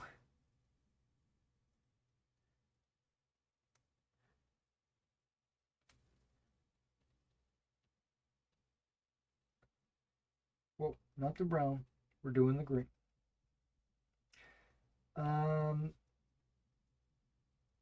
Like I said, I'm doing like a 50-50. For every brown dot, there's going to be a green dot.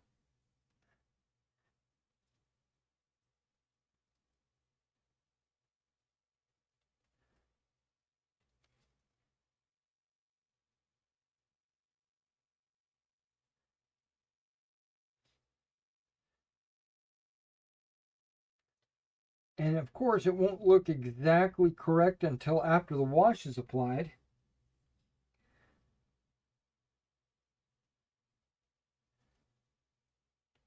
But so far, so good. It's looking delightful.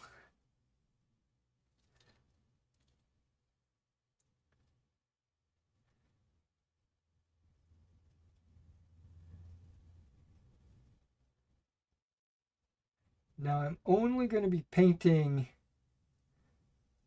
the gear because I'm comparing it to the green of the uniform.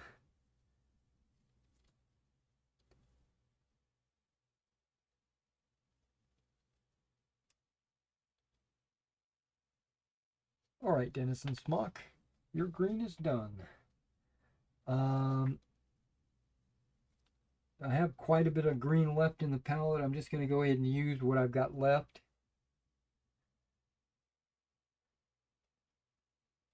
Because I'm feeling good about this color.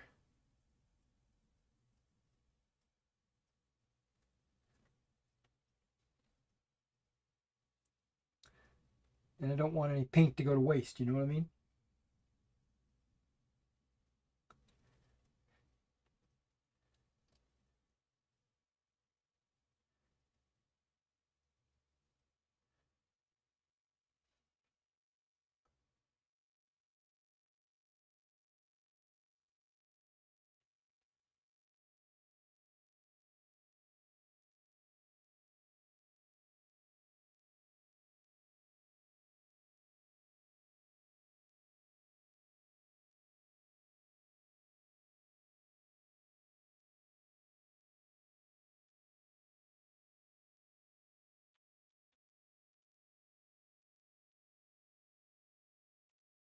I could probably do like 4 or 5 figures with this amount of green that I squished out.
Get some white. Okay.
Sorry, I'm concentrating.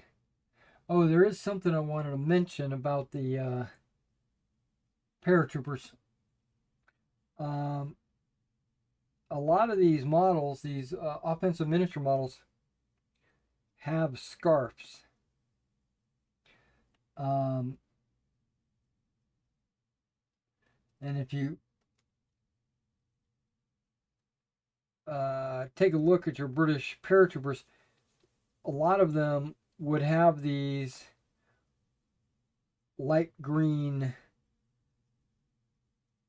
neck scarves tucked into their smock.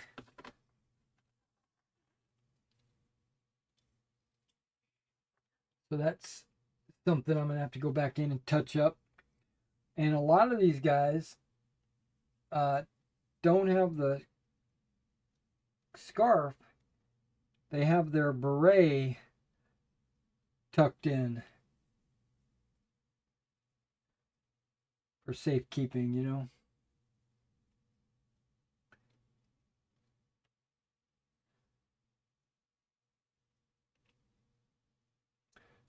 When I was in the army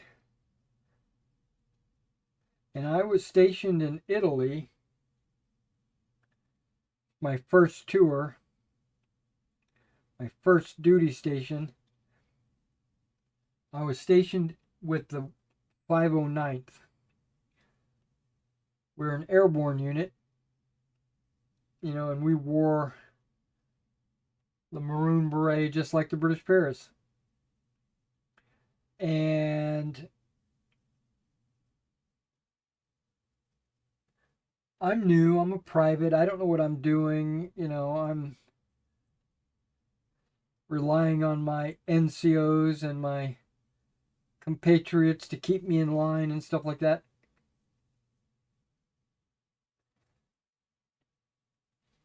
And they would take their beret and stick it in their helmet. So it would be, you know, sitting right there on the top of your helmet. or top of your head inside the helmet.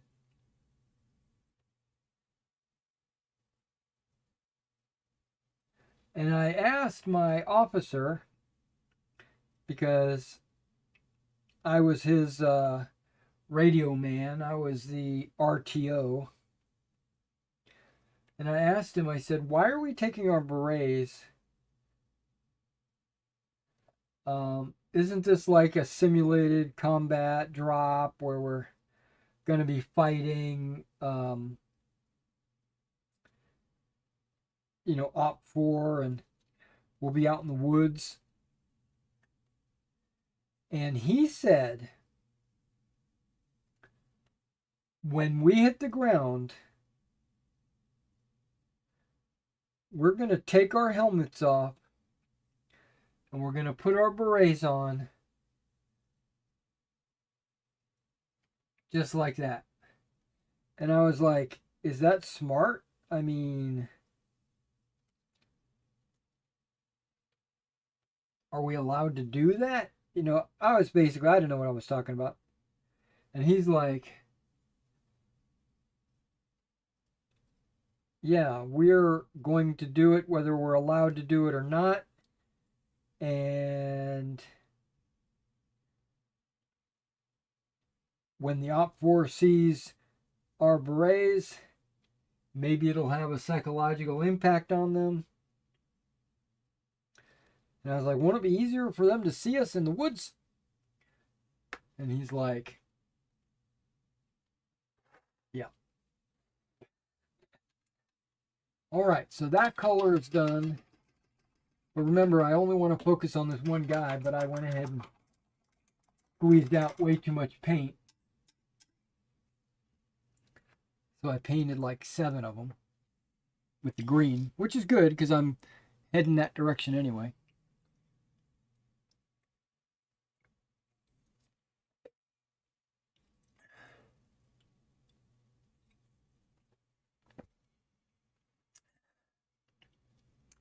All right, so now from the uniform green,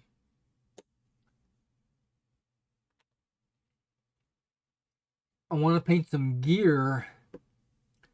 I'm going to paint it this green violet. Again, I need to put a very small drop.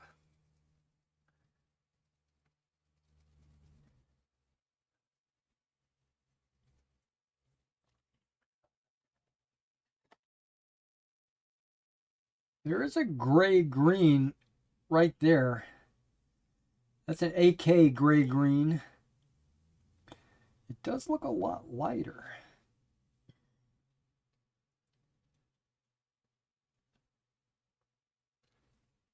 Okay. Is there a difference between green gray and gray green? Yeah, this green gray looks gray. This gray green looks green. Okay. I think it's going to be a competition between these two colors for the gear.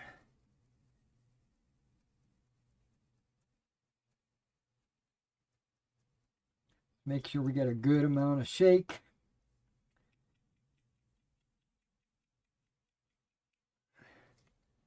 So that we get the correct color and not just we'll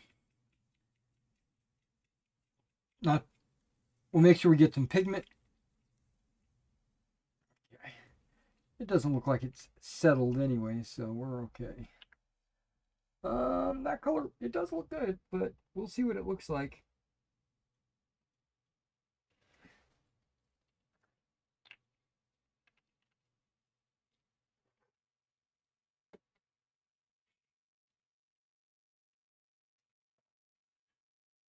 Yeah, it looks really good in the palette.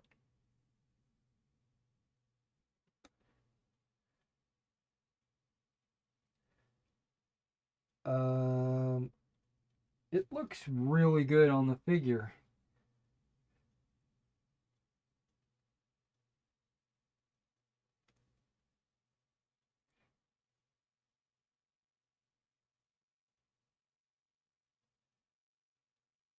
But again, I'm going to paint it on here. We're going to let it dry, and I want to look at it. And in my mind of minds, it looks perfect. It looks like the correct color for the gear.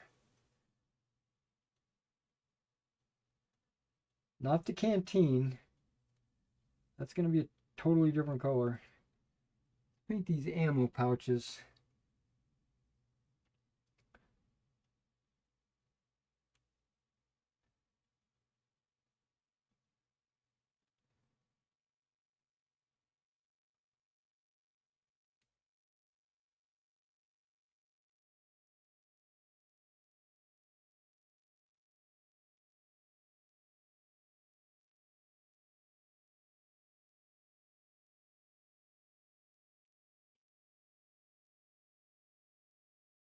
Give you guys a close-up here once I get the helmet painted.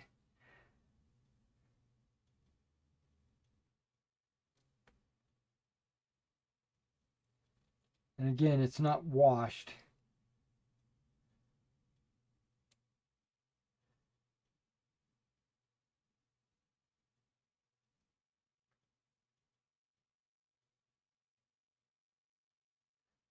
Okay, it's starting to dry, maybe a little gray. It went on perfect. But like that green is fading as it dries.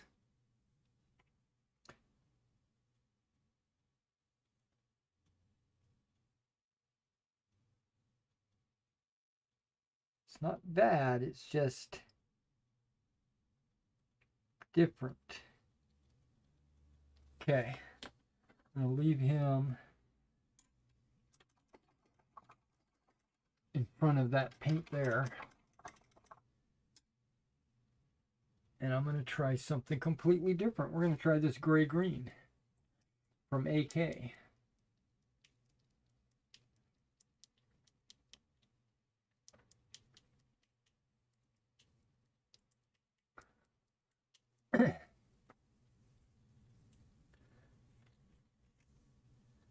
Ooh, that looks really gray. But we're going to give it a shot.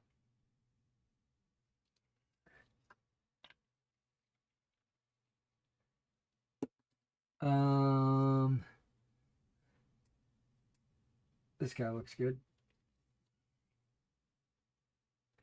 It does look a lot lighter.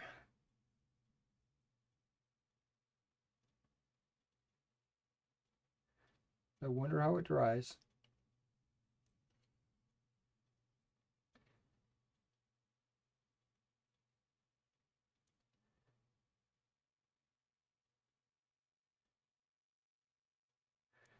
Yeah, that almost looks white, so I don't think I'm gonna. I don't know. It's not gonna dry correctly, I don't think.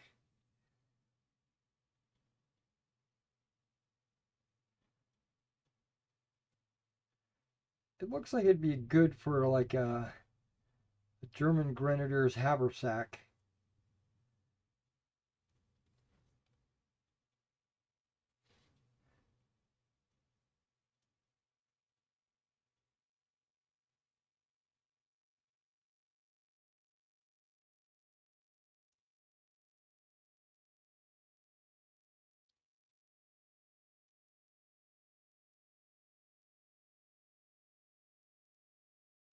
Yeah, I can see the green in it, but it looks white.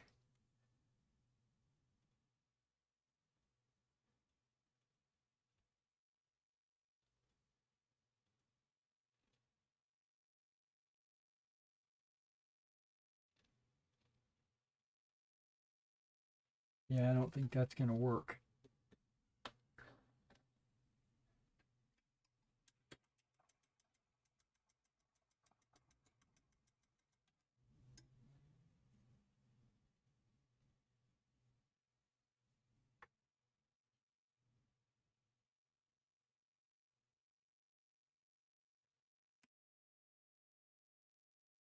Let's give this field drab or this drab khaki a chance. Let's not write it off just yet.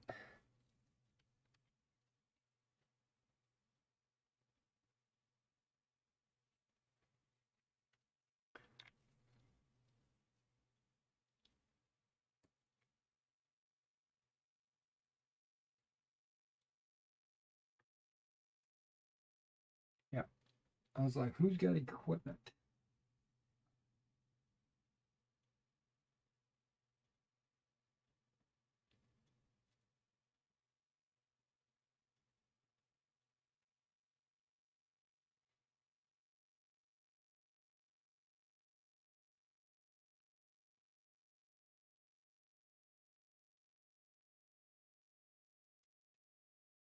Okay.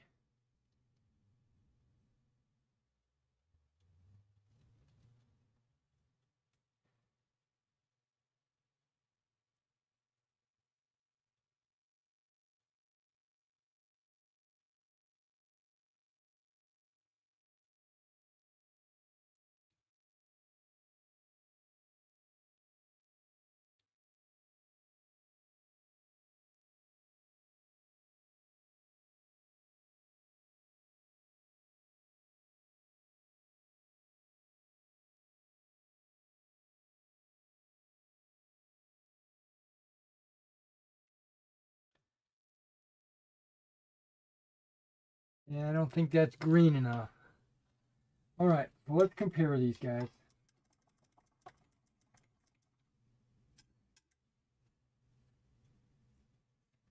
After I do their helmets. Okay. Olive green.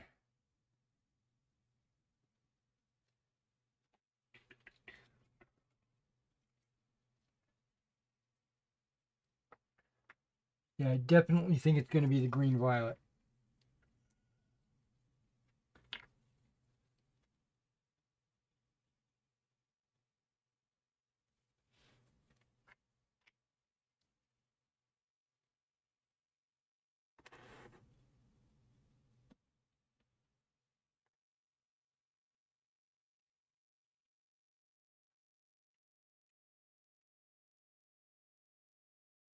Yeah.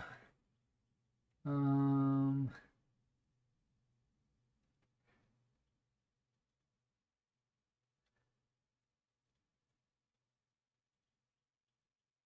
yeah, I think this is the perfect color for their helmet. It's not olive drab, it's olive green, but it's camo olive green.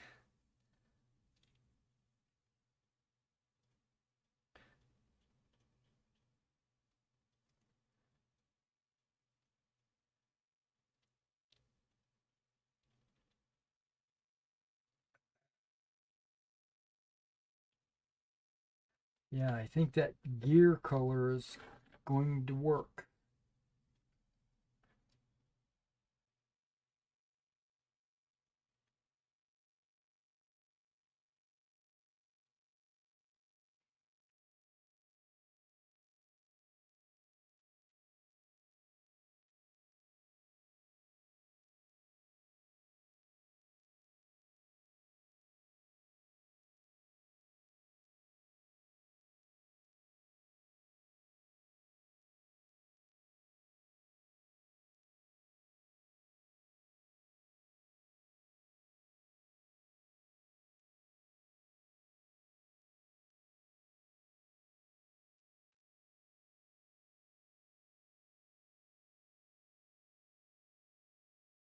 These guys aren't completely fully painted. I'm painting them for a comparison look.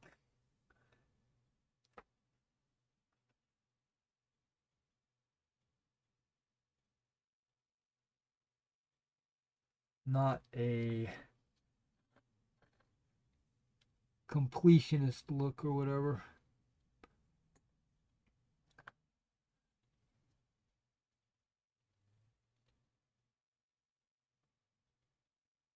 Okay, khaki drab doesn't look too bad. Drab khaki doesn't look too bad. It's just too yellow. And the gray green it just looks too white. This green violet, I think it looks really good.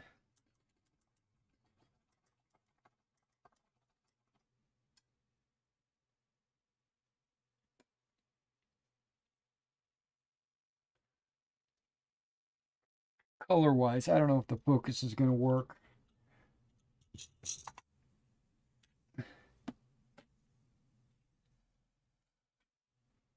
And if the color even comes through the camera.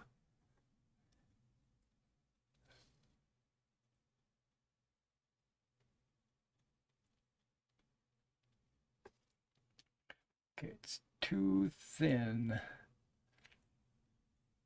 There we go. See the green pouches? And then, of course, I move my hand, it loses focus.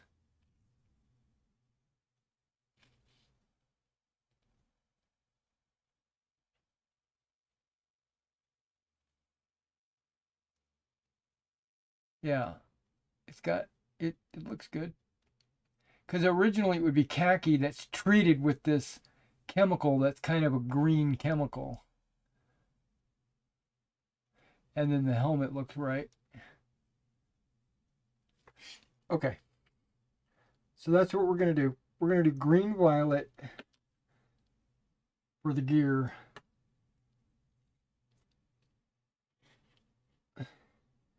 And we're going to use camo olive for the helmet. And I'm not using these two colors.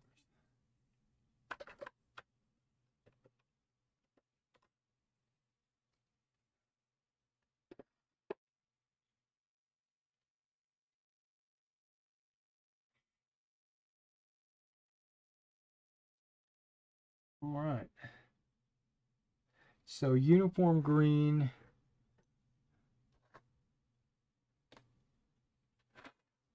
To finish up these smocks. Okay.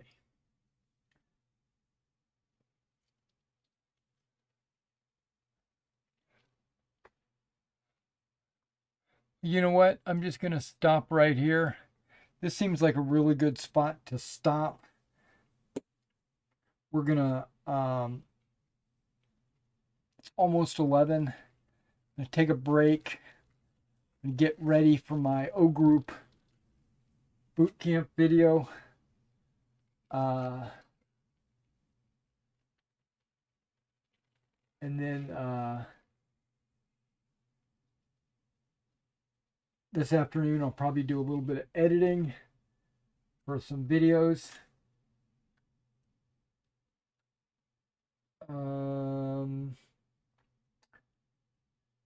My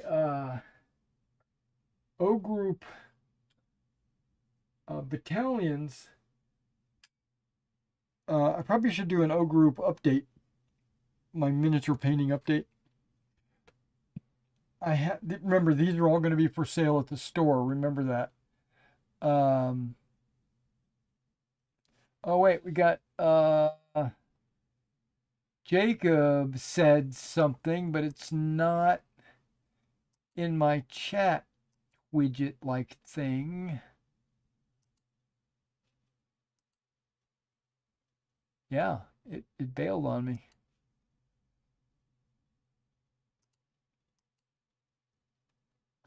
I think my widget crashed. I interacted, I'm refreshing, and it's not popping up saying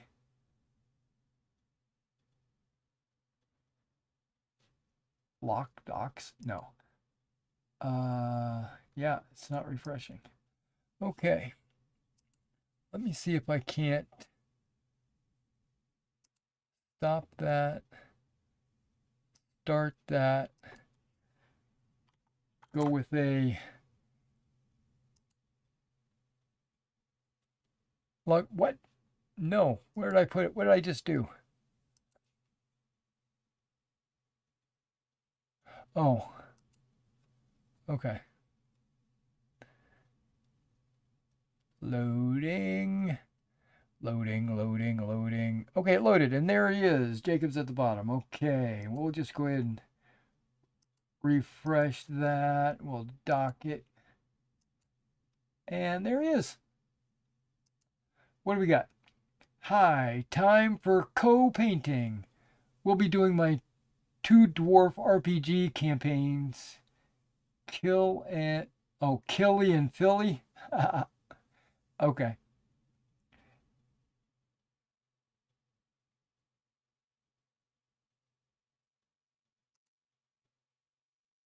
Okay. Killy and Philly. Well, you got here just in time for me to end the stream. Oh, I don't know. I don't know how long that chat was up because my chat went down. So, uh, but what I'm planning on doing is recording a video for my O group uh, boot camp. But I had something I wanted to say. Trying to remember. Oh yeah, my battalions. I have an American paratrooper battalion. I have a British or Commonwealth battalion.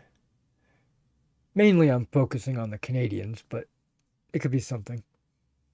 And then, oh, thanks, Jacob. You have a nice day as well. And then I have my German Grenadier battalion. So any other battalion that I do other than Russians would just be a supplement to that nationality. So I'm thinking about doing a German Fallschirmjäger battalion next, right?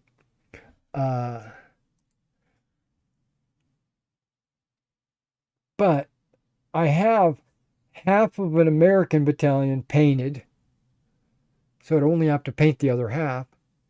And then I have half of an SS battalion painted. I'd only have to paint the other half. And I've got a bunch of British paratroopers. None of them are painted, so they're not going to be next. If I did the Americans or the SS, it would probably be a faster project. I'd probably knock them out a lot faster. And I'm really thinking about doing the Americans because American infantry battalions are exactly the same as a glider battalion, uniform wise. So I could just paint up a regular American infantry battalion. I'll probably do Americans next, to be honest. And then Fallschirmjägers and SS will be next. But I don't want to do Fallschirmjägers and SS back to back because then I'd have three different German battalions, which is perfectly fine. It's great for a convention or something. But and I also have a ton of vehicles I need to paint, like these. I've got a bunch of vehicles that I need to paint. But I think I'm going to do Americans next. Once I get these guys done, I'm not in any hurry. I'm not going to skip these to do the Americans. I want to make sure these get up on the store so I can sell them. I'm also still waiting on the 3/4 inch by 1 inch bases from Litco. I ordered these Saturday. And you guys give me your opinion, what you would do or how you would deal with this. I ordered one pack of bases. That's it. I think it's 50 bases in there. Might be 25, but I think it was 50. I think I ordered a pack of 50 because you never know. I might need them in the future. I only need 24 for this commission. I don't even need that many. I only need 12 for this commission. But I have a commission. The figures are all painted, and I'm just waiting to base them. So, to help this commission out, help this guy with this commission, when it came time to paying for shipping, I paid for the 2-day express shipping. That was Saturday. So I figured 2 business days, being reasonable, that would have been Monday and Tuesday. So I was thinking, even if he was slow or if there was like a day of processing, I would have got it Wednesday. It's Friday. So if what I'm thinking is if I don't get it today or tomorrow, because I haven't gotten an email saying it's shipped or anything like that. So if I don't get it today or tomorrow, I'm going to send him a harshly worded letter. No, I'm going to send him a letter. Tell me if you would do this. Would you send him a letter? Kenneth, I ordered these on X date. I would actually look at the invoice. I asked for 2-day express shipping, and I still haven't received it. How would you finish it? Would you ask for a refund? Like the difference between standard shipping and even standard shipping is only supposed to be 4 days. The difference is only like $2. It was like $8, yeah, $7.99 or something like that. $8 for standard shipping, and then like $9.99 for express shipping, right? Which should have been 2-day shipping. I think it even said FedEx. So should I wait or should I ask for $2 back? Can I have $2 back? Or should I just let him know and kind of give him the opportunity to make it right? Or am I just overreacting and acting like an asshole? Or should I just let it go? I mean, it is only $2, right?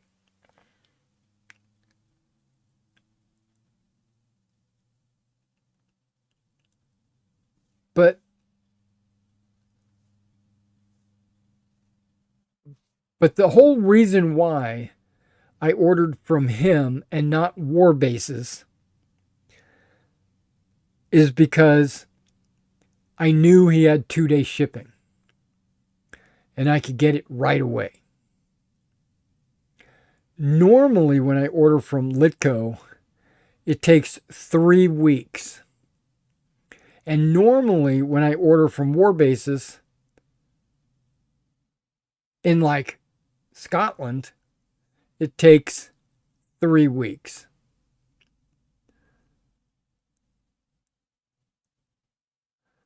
You think a small package got lost on the shelf in a storage room? Like never got put in the mail like it was supposed to? Write them asking what happened to the package. And then if there's a problem, ask for a refund. Both of those are great ideas. Yeah, I don't want to be obnoxious, and like I said, it's only $2. It's not like $17 for European shipping, and then I wound up not getting it for 3 months or something like that. It's not like that. But my mind is, and I could care less personally how long it takes. I really could care less if it takes 10 years before I get these bases. But I'm thinking of my customer who's waiting for his Napoleonic figures that haven't been based. Now, he gave me an out. He said I could base them on 1x1s if they were too tight, right? Well, they're not going to be too tight because I'm an expert baser, but and it's the same as all Napoleon's battles basing, even though he's playing General d'Armée, which I've never played, and I heard it was a good game. I've seen some people playing it. I've watched a few battle reports and stuff like that, and it reminds me of Empire a little bit. And Empire I really didn't get into.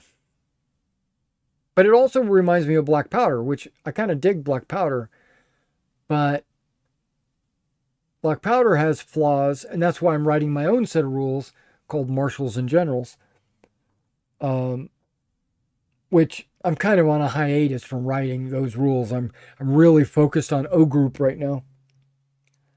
I mean, I even put my Romans away. Can you believe that? I've got Meg armies out the wazoo. Half of them are unpainted. Um, yeah, I've got like, okay, don't count the Napoleonics.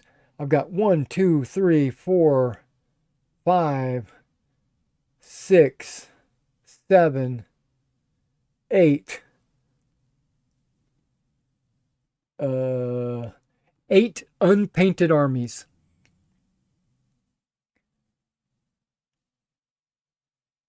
No, that one should, um, we'll say 7, because that Macedonian box up there is actually only some elephants. I've got everything else already painted. So I've got some 100 Years' War French, 100 Years' War English. Oh, hold on. I got more. I got 100 because I put them all in one box. I just labeled it 100 Years' War.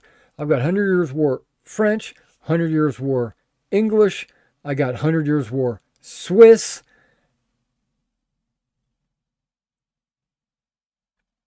That's it for the 100 Years' War. Yeah, I got the Swiss. And then I've got uh,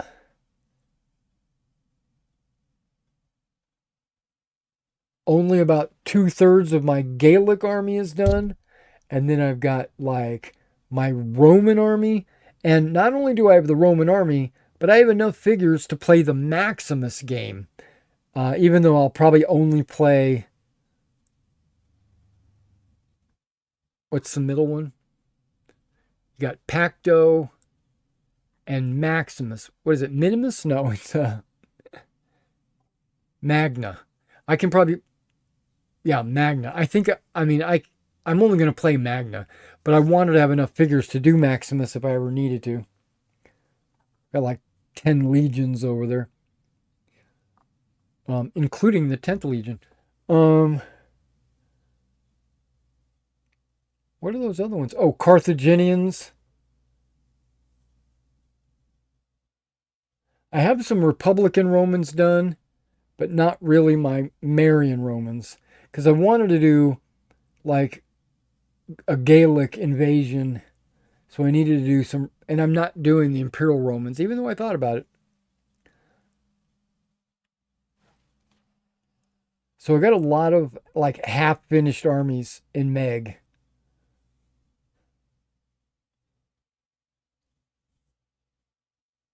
And then my Napoleonics, just for Quatre Bras, I've got like 2/3 of all the figures painted, but that's still a lot of battalions. Um,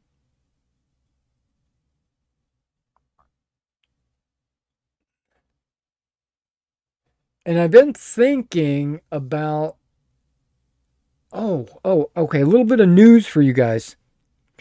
I don't know if you know this. I play Battle Group, right? Not just O Group. I play Battle Group. I play Spearhead and Command Decision and stuff like that. But I really don't focus on those. But Battle Group, I did. I did focus on that for quite some time. I I requested a Plastic Soldier Company order form yesterday, or day before yesterday. Got it yesterday, and I like Plastic Soldier Company. Good prices for amount of figures. Like I was thinking about getting a box of Fallschirmjägers. You get 141 models in the box, and that's enough to do a battalion of Fallschirmjägers, right, for O Group. Um, so I thought about ordering one of those boxes for myself. And also I'm looking at my Plastic Soldier inventory for the store, and I'm noticing that all the books are gone and the a lot of the miniatures are gone. So I'm very low on inventory on my Plastic Soldier. So I sent Anita a letter saying, hey, I need the new price sheet because I'm interested in ordering. She sent me this price sheet back that is, I don't know if I should be saying this, but it's pretty much empty. Um, the it's a spreadsheet that has like battle group or 15 millimeter models, 20 millimeter models, the modern, the board games, the accessories, a bunch of different spreadsheets. And I went through there and I went to the 20 millimeter models. I was just curious. It's, uh, it's, the whole bottom half is blacked out, which is, their Ultracast models. I don't know if you're familiar with Plastic Soldier Ultracast, but basically it's the soft plastic. And then so those are all blacked out, can't order them. And then I went to the rules because I noticed all my rules were gone, or at least I'm down to like one or two books. All of the battle group books are blacked out. There's like 3 or 4 books like West Wall and Kursk and a couple others that they're great books, but there's only 4 out of like their 10 or 15 supplements that they have. The rule book was blacked out. So I was like, I got to be able to get the battle group rule book in. So I said, okay, crap. And then I looked at the Fallschirmjägers. They're available. I could order them if I wanted. The Meg stuff, all the Meg stuff is blacked out. I was like, what the hell is going on? Are they like, they're struggling, apparently, right? They're Plastic Soldier has got something's going on. So in my email, I requested for their 3D printed stuff like Cromartie or their World War II stuff, is that available to be ordered by a retailer like myself? And the answer is no, right? I can't order because they basically have a third party agreement with these 3D printed models and the Cromartie stuff. So I said, okay, well, let's see what they've got on their 3D models because I'm kind of looking for some French for my 21st Panzer Division. So I said, okay, let's take a look. They are expensive. First of all, I'm paying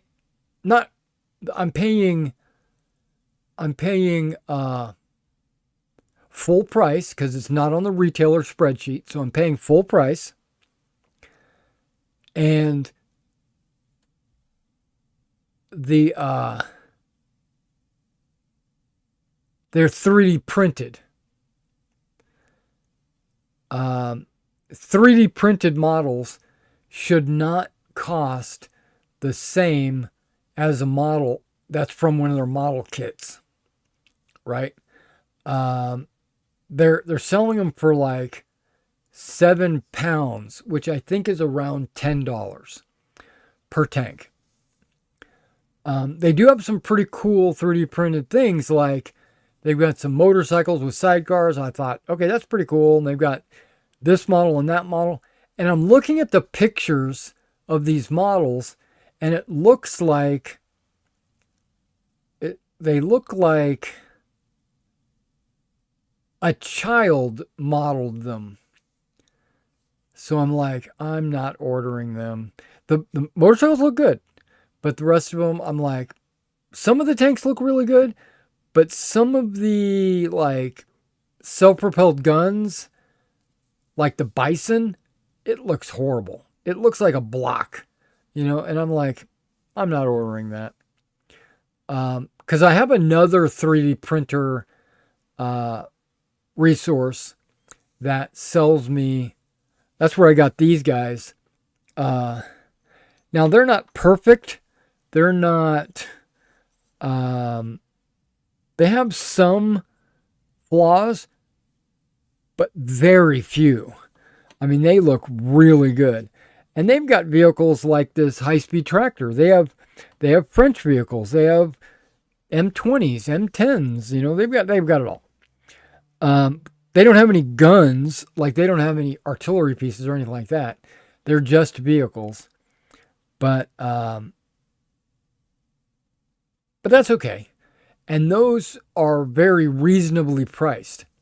I could get them in, and I could I could paint them like I'm doing for myself, or I could sell them and I could make a little bit of a profit. But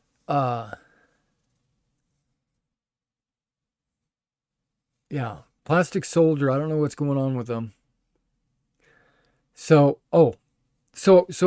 my point is, I went to the 3D area, but to get to the 3D area, you have to go through their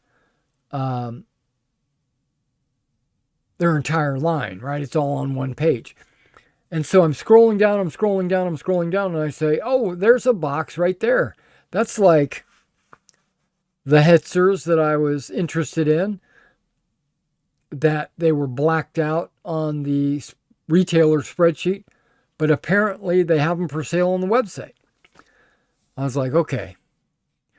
So they're basically keeping some in reserve to sell on their own website. Okay, that's fine. I went to the rules because I was like, okay, maybe they have the rules here and I could buy them full price. I don't want to do that. But if I had to, I could. I went there and the rule book is for sale. I'm like, wait a second. It's not for sale. How is it for sale? And then at the very bottom, it says, printed per order. Allow 7 to 28 days processing or something like that. Because apparently, like, I'll order the book. This is what's going in my mind, right? I don't know if this is fact, but I'll order the book. They'll send it over to a printer company, which will print it, and then they'll send it to me. Wow. Right? They can't keep the books in stock. Or they're not going to keep the books in stock. They used to carry the Meg rules. They stopped carrying the Meg rules. And the Meg, all their Meg models were ultracast. They're not available. I'm disappointed with Plastic Soldier Company, let's just say.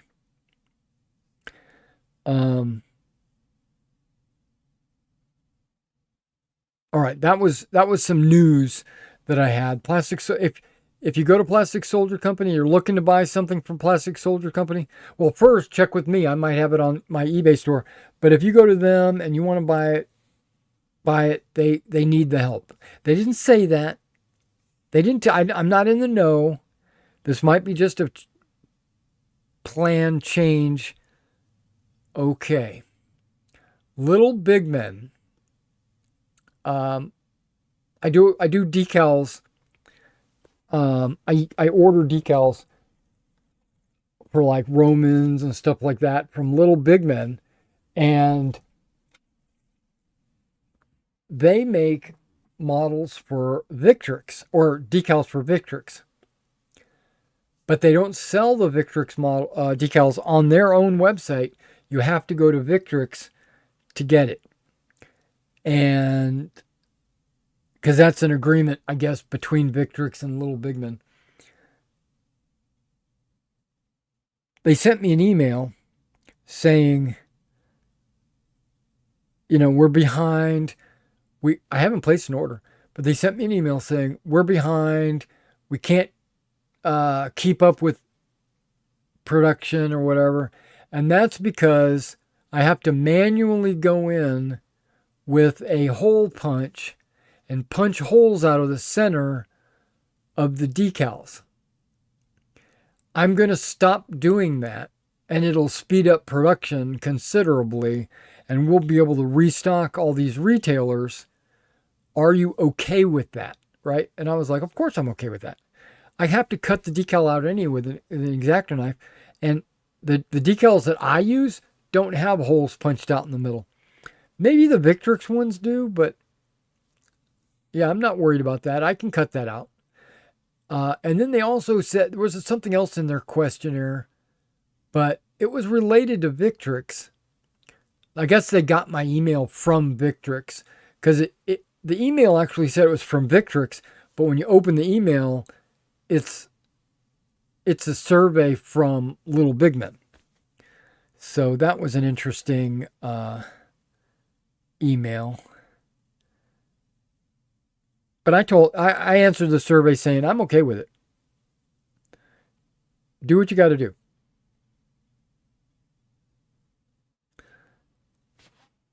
What color is this? Olive green. Nope, that's too olive. Okay, sorry. Anything else? What else is going on with the hobbies? Yeah, Flames of War too expensive. The new pre-order boxes way too expensive. And they don't have anything in them that I don't already use. O Group, I think I'm going to do Americans next after I get these guys finished. Store's doing good. I had a huge amount of packages that had to go out today. I had to get up early enough to make sure I got them all boxed up before I did this video, this live stream. And it took me 3 hours to get them all boxed up. I remember that clearly. Oh, I've also got a couple of Forged in Battle packages that I want to do a what's in the box for. So I'll be doing that as well. All right, so that's enough of me rambling on, and I'm going to let you guys go. I was going to let you guys go like 20 minutes ago, but I will see you.